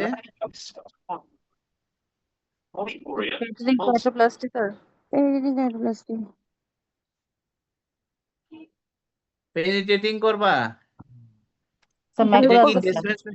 ডিএল কে করবো স্যার? ডিএল কে করা যাবে না? জি স্যার করবো স্যার। করা যাবে স্যার ডিএল কে করা যাবে। ডিপ এন্টারলেমেলার ক্যারেক্টারপ্লাস্টি। ডিপ এন্টারলেমেলার ক্যারেক্টারপ্লাস্টি মানে কি কি রেখে আসবো? ডোনারের কি কি রেখে, রেসিপিয়েন্টের কি কি রেখে দিব? ডেসিমেট মেমব্রেন রাখবো আর ডিপ স্ট্রোমা রাখবো। এন্ডোথেলিয়াম আর ডেসিমাস মেমব্রেন থেকে যাবে, তাই না? বাকিগুলো তুলে ফেলবো। তারপরে ডোনার কর্নিয়ার এন্ডোথেলিয়াম আর ডেসিমাস মেমব্রেন ছাড়া বাকি লেয়ার গুলো এখানে লাগাই দিব, সেটাই ডিপ এন্টারলেমেলার ক্যারেক্টারপ্লাস্টি। তাহলে এটার প্রবলেমটা কি? স্যার রিকারেন্স কমনলি হয়। রিকারেন্স প্রথম কথা হচ্ছে ওই যে ডোনার কর্নিয়াতেও তখন আবার ডিস্ট্রফি দেখা দেয়, এই জন্য এটা খুব মানে সাকসেসফুল হতে চায় না, রিকারেন্ট হওয়ার ভয় আছে। বাট দিস ক্যারেক্টারপ্লাস্টি কি কঠিন হবে না সহজ হবে? সহজ হবে। কি জন্য? স্যার এখানে তো ভাস্কুলারাইজেশন নাই, মানে infective sir. Exactly, very good. Vascularisation বেশি থাকলে কি সমস্যা?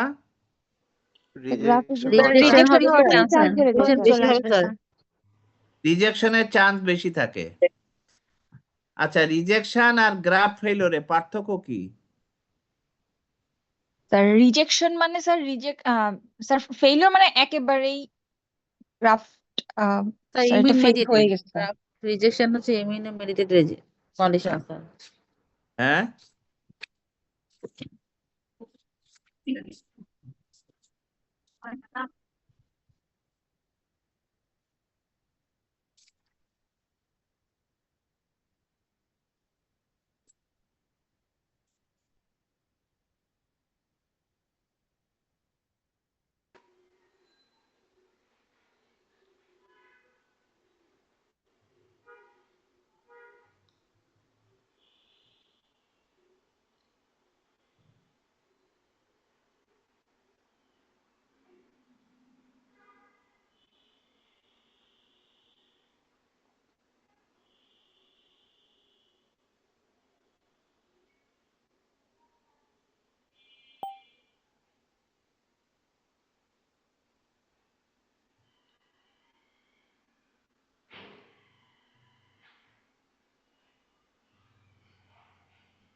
এই যে দেখো, আমরা নিচের ছবিতে দেখো, এখানে একটা গ্রাফ করা হয়েছে, তাই না?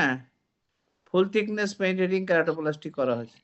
এখন এই যে এই কর্নিয়াটা, নিচের ছবিগুলো দেখো, কর্নিয়াটা যদি এই যে যেখানে আমি কার্সারটা ঘোরাচ্ছি, এই কর্নিয়াটা, এটা যদি রিজেকশন হয়েছে না গ্রাফ ফেলিওর হয়েছে, কিভাবে বুঝবো আমরা? কখন কিভাবে বুঝবো? স্যার রিজেকশন হলে তো সাইন অফ ইনফ্লামেশন এগুলো থাকবে স্যার, ফেলরে তো ওটা তো থাকে না। সাইন পাওয়া যাবে। What is the difference between rejection and graft failure? Sir Sign of রিজেকশনটা inflammation. বিভিন্ন লেয়ারে হবে, আর ফেইলিওর স্যার সবগুলো লেয়ার ইনভলভ করবে।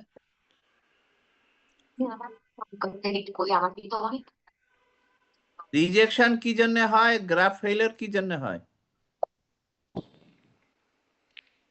Rejection immunogenic sir, immunologic reaction sir, rejection immunity. আর graft failure sir due to secondary sir infection বা survive না রিকারেন্ট করলে। Disease sir. একজন জি বলো, স্যার। কান্তা বলো, কান্তা, কি নাম? Sir Kanta ji sir. জান্নাত, কোথায় আছো? Sir এনআইও sir. আচ্ছা বলো, গ্রাফট ফেলিওর কি জন্য হয়? স্যার টোটাল গ্রাফ ফেলিওর কে স্যার হবে স্যার রিকারেন্ট ডিজিজ যদি হয় স্যার, প্রিভিয়াস ডিজিজ যদি রিকারেন্স করে, আরে অর না, ডিউ টু এনি। আমার কথা শোনো, গ্রাফট ফেলিওর হয় due to poor trauma collection, sir. মানে শোনো, improper selection of the cornea. মনে করো একটা কর্নিয়া নিছো তুমি, একটা বয়সের 60 বছর 70 বছরের লোক একটা মারা গেছে, তার কর্নিয়া নিছো, যার এন্ডোথেলিয়াল সেল কাউন্ট অনেক কম ছিল, ঠিক আছে? ইম্প্রপার সিলেকশন, তারপরে হচ্ছে improper storage of the cornea. Cornea যেখানে রাখছিলা সেই সময় তোমার এন্ডোথেলিয়াল অনেক ড্যামেজ হয়ে গেছে। তারপরে হচ্ছে endothelial damage during corneal grafting করার সময় তুমি তোমার অনেক কর্নিয়াল এন্ডোথেলিয়াল ড্যামেজ হয়ে গেছে, ফলে সেই কর্নিয়াটা ফেল করবে, অথবা development of endophthalmitis or severe uveitis or glaucoma immediately after operation. যখন তোমার কোনো সিভিয়ার ইনফ্ল্যামেশন বা সিভিয়ার ইন্টারকুলার প্রেশার রাইজ করে যায় আফটার অপারেশন, সেটার জন্য মনে করো এন্ডোথেলিয়াল ড্যামেজ হয়ে গেল, কর্নিয়াটা ঘোলা হয়ে গেল, তাহলে সেটাকে আমরা বলবো গ্রাফট ফেলিওর। আর যখন আমার ইমিউনোলজিক্যাল রিঅ্যাকশনের জন্য হবে, তখন সেটা হবে গ্রাফ গ্রাফট রিজেকশন। রিজেকশন। এবং ইমিউনোলজিক্যাল রিজেকশন হতে it will take at 2 weeks. সুতরাং প্রথম 2 সপ্তাহের মধ্যেই যদি কর্নিয়াটা ঘোলা হয়ে যায়, তাহলে বুঝতে হবে এটা আসলে রিজেকশন না, এটা হলো গ্রাফট ফেইলিওর। রিজেকশন হতে হলে মিনিমাম টাইম লাগবে 2 সপ্তাহ, তারপরে হতে পারে 6 মাস পরে, হতে পারে 1 বছর পরে, হতে পারে ইভেন গ্রাফট রিজেকশন 10 বছর পরেও হতে পারে। ইমিউন রিঅ্যাকশন মে অকার even after 10 years, 5 years, 4 years, even after 6 months, 1 year, এটা গ্রাফট রিজেকশন হতে পারে। গ্রাফ রিজেকশনে যেটা বলা হয়েছে তোমার ওই যে কেপি থাকবে, হ্যাঁ পিছনে কেপি থাকবে, খোদাদোস লাইন থাকবে, কেপি থাকবে, কিন্তু গ্রাফ ফেলিওরে এরকম কেপি থাকবে না, বা সিভিয়ার ইউভাইটিস বা সিভিয়ার ইন্টারকুলার প্রেসার বাড়লে ওরকম কেপি একটু থাকতে পারে, কিন্তু এটা প্রথম 15 দিনেই দেখা দিবে, হয়ে যেতে পারে।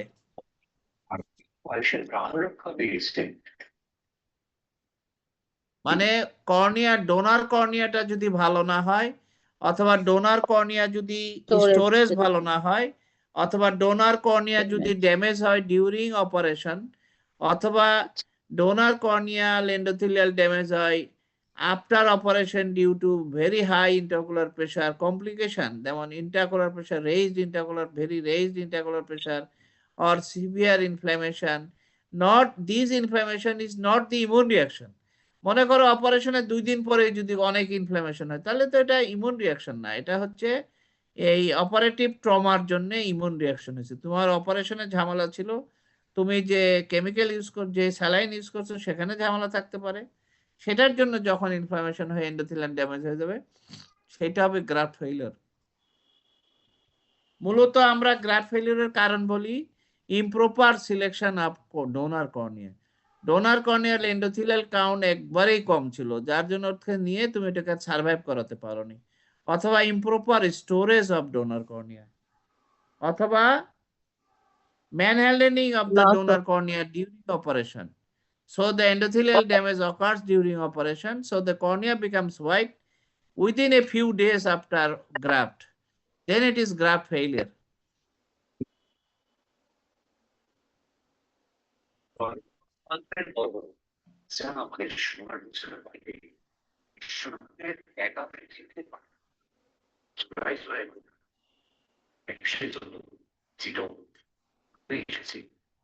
আচ্ছা এখন বলো, কে কথা বলতেছে?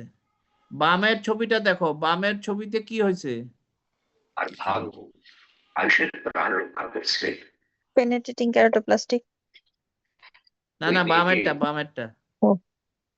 তো ডেসিমেটাসিল মনে হচ্ছে স্যার। পারফোরেটেড আলসার, তাই না?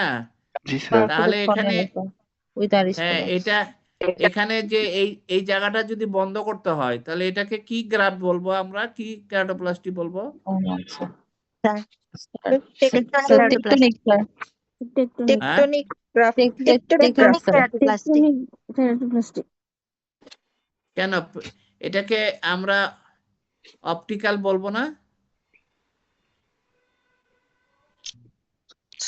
পারফোরেশন হয়ে গেছে অলরেডি স্যার। তো পারফোরেশন হয়ে গেছে, অপটিক্যাল তো স্যার অপাসিটি। অপটিক্যাল আমরা কেন পারবো না? আমরা যদি এখানে এই পুরাটা ফেলে দিয়ে, আমরা যদি এখানে একটা পুরাটা মনে করে এই যে উপরের সাদা অংশ, সাইডের যে ইডিমেটাস অংশ সবটা ফেলে দিয়ে আমরা যদি এখানে একটা ডোনার কর্নিয়া লাগাই, তখন কি সেটা অপটিক্যাল বলা যাবে না? যেমন এই যে বামেরটা, ডানেরটা দেখো। স্যার ইনফ্লামেশন আছে তো স্যার, ইনফ্লামেশন হিল হইতে হবে না স্যার? কেন? তোমার পারফোরেটেড কর্নিয়াল আলসারে আমরা যে করি, এই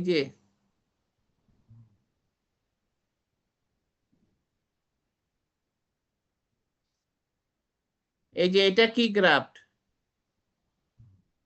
এখানে মুরেন্স আলসার হয়েছিল, আলসার হয়ে এটা পারফোরেশন হওয়ার অবস্থায় চলে গেছিল, তখন এখানে আমার ওই যে দেখো একটা ডোনার টিস্যু নিয়ে এসে আমরা এখানে লাগাই দিছি, এই যে সেলাই করা আছে দেখো, ডোনার অল্প একটু কর্নিয়াল টিস্যু নিয়ে এসে এখানে লাগাইছি, তাহলে এটা কি গ্রাফট? Sir banana graft. হ্যাঁ, আরে মানে এটা tectonic graft. When the graft is done to protect the corneal tissue, তখন এটাকে আমরা বলবো to protect to shield for anatomical integrity, to maintain the anatomical integrity, তখন এটাকে আমরা বলি টেকটনিক গ্রাফট। আরো টেকটনিক গ্রাফট আছে, এই যে দেখো এখানে আমরা বাম দিকে দেখো আলসার হয়ে পারফোরেশন করে যাচ্ছে, তারপরে আমরা কি করছি, এখানে একটা ডোনার টিস্যু লাগাই দিছি। এই যে ডোনার টিস্যুটা, এটা আমার স্ক্লেরা হতে পারে অথবা কর্নিয়াল টিস্যু হতে পারে, কিন্তু এখানে আমার ভিশনের জন্য করিনি, এই অ্যানাটমিক্যাল ইন্টিগ্রিটিটা মেনটেন করার জন্য, because the cornea become thin so it can perforate, to prevent that perforation আমরা এখানে গ্রাফট করছি, so it is tectonic graft. একই রকম দেখো উপরে, দেখো উপরে আমার এই যে একটা টিস্যু, এই যে ডোনার বি বি, আমি যেখানে কার্সারটা নড়াচ্ছি এখানে দেখো একটা ডোনার টিস্যু এখানে লাগাই দিছে, তাহলে এটা হলো আমার, এইটা হলো টেকটনিক গ্রাফট।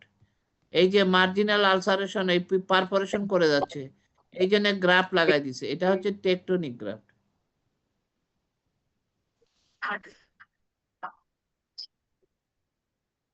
তাহলে এখন বলো এখানে কি গ্রাফট হবে? এই যে কর্নিয়াল আলসার পারফোরেট করে গেছে, এটা কি আলসার? Marginal ulcer.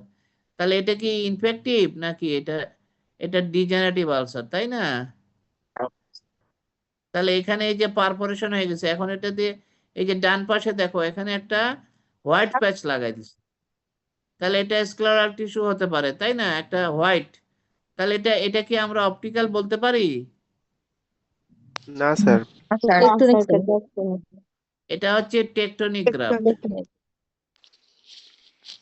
এই যে এখানে লাগাইছে টেকটনিক গ্রাফট, এই লোকটার দেখো বাম পাশে, দেখো বামের চোখটা দেখো, মানুষটার উপরে বামে একদিকে, এটা সিল করার জন্য আমরা লাগাইছি, এটা টেকটনিক গ্রাফট, ভিশনের জন্য না। তাহলে আমরা কি সেন্টারে টেকটনিক গ্রাফট করতে পারি? অবশ্যই করতে পারি। আমরা এই যে বামের ছবিটা এখানে পারফোরেশন হয়ে গেছে, আইরিশ কোলাপস হয়েছে, আমরা এই জায়গাটা সিল করে দিতে পারি একটা ইভেন একটা হেজি বা ওপেক কর্নিয়াল টিস্যু দিয়ে আমরা এটা সিল করে দিব। পরবর্তীতে যখন ইনফ্লামেশন কমে যাবে তখন আমরা আবার সেন্টার আরেকটা গ্রাফট করব, তখন সেটাকে আমরা বলবো অপটিক্যাল গ্রাফট, অপটিক্যাল কেরাটোপ্লাস্টি বলবো।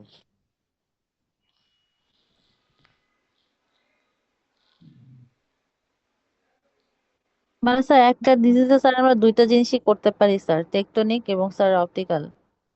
হ্যাঁ, প্রথমে টেকটনিক করব, যেমন মনে করো আমি তোমাকে দেখাই, এই যে কর্নিয়াল আলসার পারফোরেশন হয়ে যাচ্ছে, কর্নিয়াল আলসার, তখন কি করবা? বা কর্নিয়াল আলসার নট হিলিং, শোনো, কর্নিয়াল আলসার যখন হিল করে না তখন আমরা কি কি করি?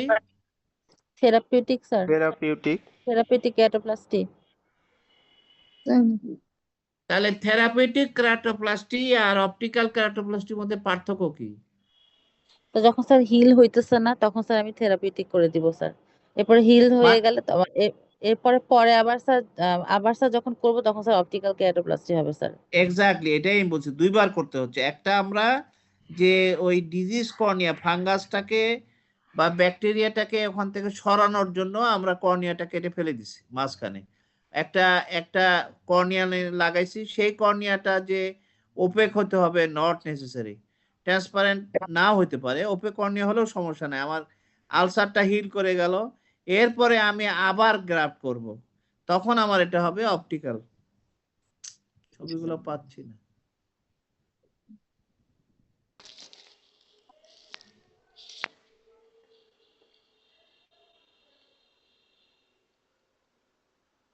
যেমন এই যে দেখো উপরে উপরে তোমার পুরা কর্নিয়াটা সাদা হয়ে গেছে, তাই না? এই কর্নিয়াটা সাদা, আমরা নিচে কি করছি? এখানে একটা গ্রাফট করছি, এই গ্রাফট করছি, এইটাকে আমরা বলবো থেরাপিউটিক কেরাটোপ্লাস্টি, থেরাপিউটিক। এই আলসারটা ভালো করার জন্য আমরা, এই কর্নিয়া কেরাটাইটিসটা ভালো করার জন্য আমরা একটা disease cornea is replaced by healthy cornea. That healthy cornea may be transparent or may not be transparent, doesn't matter. The purpose is to remove the healthy disease cornea, is to cure the disease. ডিজিজকে cure করার জন্য যখন করব তখন সেটা therapeutic. Corneal আলসারের ক্ষেত্রে আমরা যে গ্রাফট করব সেটা হচ্ছে থেরাপিউটিক, কিন্তু লিকোমার জন্য যে গ্রাফট করব সেটা কি? Tectonic sir. টেকটনিক লিকোমা, এই যে দেখো leucoma, optical sir. Optical sir, optical হবে, তখন সেটা হবে অপটিক্যাল। তাহলে এই যে নিচে কি, এটা কি লিকোমা না এটা কি কেরাটাইটিস? নিচের Keratitis. ছবিটা বামে দেখো। Leucoma sir keratitis Keratitis, keratitis sir congestion আছে হাইপোপ্লান আছে, এটা ক্যারাটাইটিস, কারণ Hypopyon আছে। এখানে কর্নিয়াতে হোয়াইটিশ লিশন Congestion. আছে, হাইপোপিয়ন আছে, কনজাংটিভাল কনজেশন আছে। তাহলে এইখানে যদি আমি এটা করে থাকি, তাহলে এটা আমি করছি থেরাপিউটিক কেরাটোপ্লাস্টি, থেরাপিউটিক। এবং এটা যদি আলটিমেটলি ক্লিয়ার হয়ে যায় তখন এটা থেরাপিউটিক প্লাস অপটিক্যাল হয়ে গেল। উপরের ছবিতে দেখো, প্রথমে আমি এই ডিজিজ কর্নিয়াটা ফেলে দিলাম, তারপরে এখানে দেখছো সেন্টারে চলে আসছে, এই যে কর্নিয়ার শিলাইটা চলে আসে সেন্টারে। এই পেশেন্ট কি ভালো দেখবে? না দেখা সম্ভব না। তাহলে তো কম এটা থেরাপিউটিক, তাই না? উপরের ছবিটা দেখো, 3 নম্বর ছবিটা, উপরে বাম থেকে ডানে আসো। 3 নম্বর ছবিটা একদম সেন্টার দিয়ে ওপাসিটি, তাহলে this patient will not see better. তাহলে এখানে আবার আমরা কর্নিয়াল গ্রাফট করব, সেন্টারে করব আবার একটা, তখন এটা হবে অপটিক্যাল। অপটিক্যাল। এখন ছিল এটা থেরাপিউটিক।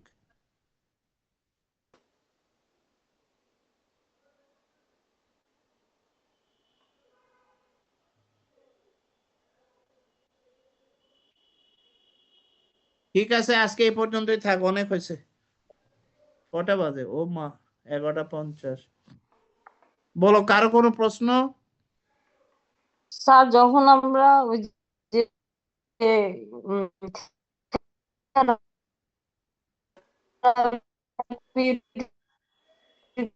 এটার উপরে অপটিক্যাল করব, ওইটা যে গ্রাফট হোস্ট মার্জিনে একটা স্কার থেকে যাবে না স্যার, তখন কি পেশেন্ট ভালো দেখবে স্যার? না না না না, শোনো, ওই যে যখন আমি পরে করব তখন দেখা জি যাবে স্যার। শিলাইটা মাঝখানে ছিল, ওই মাঝখানের অংশটা পেরিফেরি কর্নিয়া রয়ে গেছে, হ্যাঁ, আর এখানে মাঝখানে আরেকটা করব। কেন দেখা যাবে না? পেশেন্ট তো ভালো দেবে, কারণ সেন্টার কর্নিয়াতে আমি ক্লিয়ার রাখতেছি। স্যার স্ক্লেরাল প্যাচ গ্রাফট আর অ্যামনিওটিক মেমব্রেন গ্রাফট এগুলো স্যার মানে কতদিন রাখা যায় নাকি টেম্পোরারি বেসে স্ক্লেরাল করে? প্যাচ গ্যাপ সারা জীবনই রাখতে পারবা, কিন্তু অ্যামনিওটিক গ্রাফ যদি করতে হয় তখন সেটাকে বলে মাল্টি লেয়ার্ড অ্যামনিওটিক গ্রাফ করতে হবে, সিঙ্গেল লেয়ার দিয়ে কোনো প্রোটেকশন হবে না।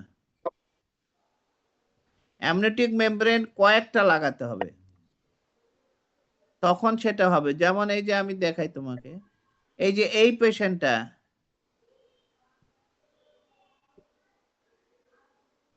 এই পেশেন্টটাকে কি করবা বলো? উপরে বামের ছবিটা দেখো, এটার চিকিৎসা কি হবে এখন? থেরাপিউটিক গ্রাফটিং করতে হবে স্যার। এটাকে আমরা বামের ছবিটাতে আমরা আগে একটা কর্নিয়া লাগাবো, এই যে এখান দিয়ে, মাঝখান দিয়ে, এখান দিয়ে এইদিকে একদম মার্জিন পর্যন্ত চলে আসবে, এইদিকে লিম্বাস পর্যন্ত চলে আসবে, আর এইদিকে তোমার সেন্টার পর্যন্ত চলে আসবে। এই যে disease cornea is replaced by a donor cornea, this will be a therapeutic keratoplasty. এখন যখন আবার এটাকে যখন অপটিক্যাল করব, তখন আমি কি করব? এইভাবে নিব, মানে পেরিফেরি থেকে শুরু করব, এইভাবে নিয়ে আমি এই যে ডোনার কর্নিয়া এখানে লাগাইছিলাম, এর কিছু অংশ থেকে যাবে আর কিছু অংশ কাটা পড়বে, করে এইখানে আবার একটা অপটিক্যাল কেরাটোপ্লাস্টি করব পরে।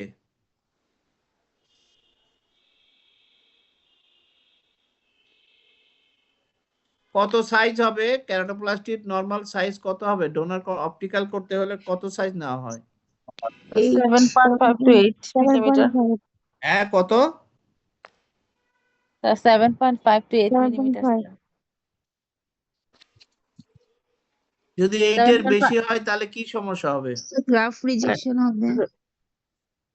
8 মিলিমিটারের বেশি যদি ডায়ামিটার হয় তাহলে কি সমস্যা হবে? স্যার সাইনিকে হবে পেরিফেরাল। কি হবে? পেরিফেরাল অ্যান্টিসাইন। পেরিফেরাল অ্যান্টিসাইনিকে হবে স্যার, বড় আরে হলে। ম্যাডাম, 8 মিলিমিটারের বেশি হলে প্রথম কথা হচ্ছে আমার রিজেকশন বেশি হবে, because it is closer to the limbal blood vessel, so chance of rejection is high. 2 নম্বর হচ্ছে দি অ্যাঙ্গেল অ্যানোমালি ডেভেলপ করবে, so chance of glaucoma is high.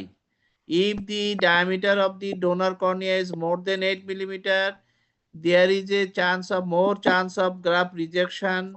Number 2, there are more chance of development of secondary glaucoma. The angle anomaly will develop and the patient will develop glaucoma.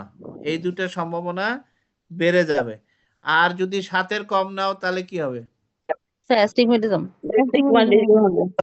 হাতের কম নিলে আমার visual problem হবে, astigmatism হবে, ফলে ভিশনের problem হবে। Good.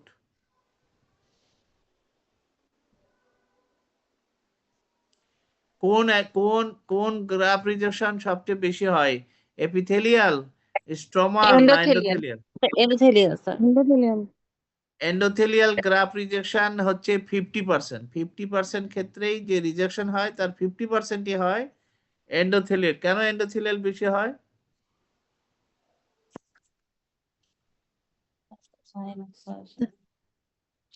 Endothelial sir regenerate করবে না। দেখ বেটা, রিজেনারেশনের সাথে কি সম্পর্ক? এন্ডোথেলিয়ামকে অ্যাটাক করলো কে? অ্যাটাক করলো হলো lymphocyte, T cell, B cell, তাই না? এটা কোত্থেকে আসলো? বিকজ শোনো, aqueous humour is a product of blood তো নাকি? জি sir. So ciliary body iris আছে ভাস্কুলার স্ট্রাকচার, ওখান থেকে এই সিলারি বডি থেকে অ্যাকুয়াস হিউমার তৈরি হয়েছে। So the that means immune system can reach to the endothelium easily then the epithelium. Epithelium বা স্ট্রমাতে আসতে পারে না। স্ট্রমাতে চতুর্দিকে ব্লাড ভেসেল নাই, ব্লাড ভেসেল তোমার লিম্বাসে আছে, মাঝখানে ব্লাড ভেসেল নাই, এই জন্য এরা এখানে পৌঁছাইতে পারে না। কিন্তু এন্ডোথেলিয়ামে সারা সহজে পৌঁছাইতে পারে, সেই জন্য এন্ডোথেলিয়াল রিজেকশন বেশি হয়।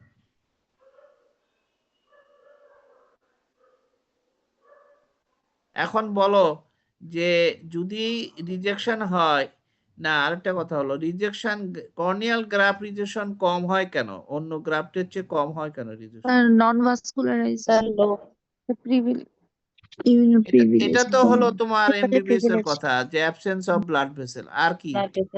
লিম্ফ্যাটিক অ্যাবসেন্স অফ লিম্ফ্যাটিক্স ধরলাম। আর কি? presence of few antigen presenting cell relatively sir.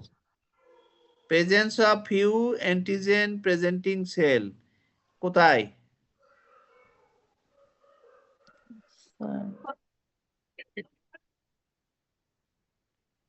At the limbus নাকি in the corneal epithelium?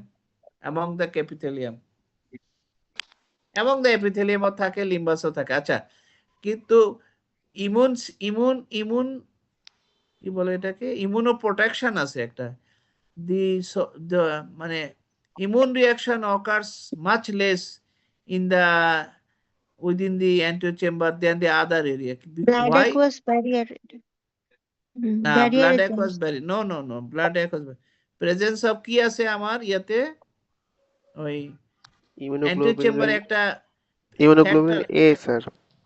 তারপরে ইমিউনোগ্লোবিন এ তো সামনে আছে, টিআর এর মধ্যে আছে। এই যে transforming beta 1, TGF beta 1 is present in the aqueous humor which prevent immune reaction, সেই ইমিউন রিঅ্যাকশন করতে দেয় না। ঠিক আছে, ট্রান্সফর্মিং বিটা 1 থাকার জন্য আমার ইমিউন রিঅ্যাকশনটা অ্যান্টেরিয়র চেম্বারে কম হয়। তুমি মনে করো যে আইরিশে অনেক সময় অনেক ঘটনা ঘটে, কিন্তু আইরিশ সহজে রাগ করে না, সহসা সে রিয়াক্ট করে না। কারণ how? Because the iris are less reactive tissue because of the presence of transforming growth factor beta. আমরা জানি যে দুইটা জিনিস আছে ইমিউন সিস্টেমকে সাপ্রেস করে, তার মধ্যে একটা টিজিএফ বিটা 1 আর একটা হচ্ছে ইন্টারলিউকিন 10। তো এরা আমার যদি যে কোথাও টিস্যুতে থাকে তাহলে সেখানে ইমিউন রিঅ্যাকশনটা কম হবে।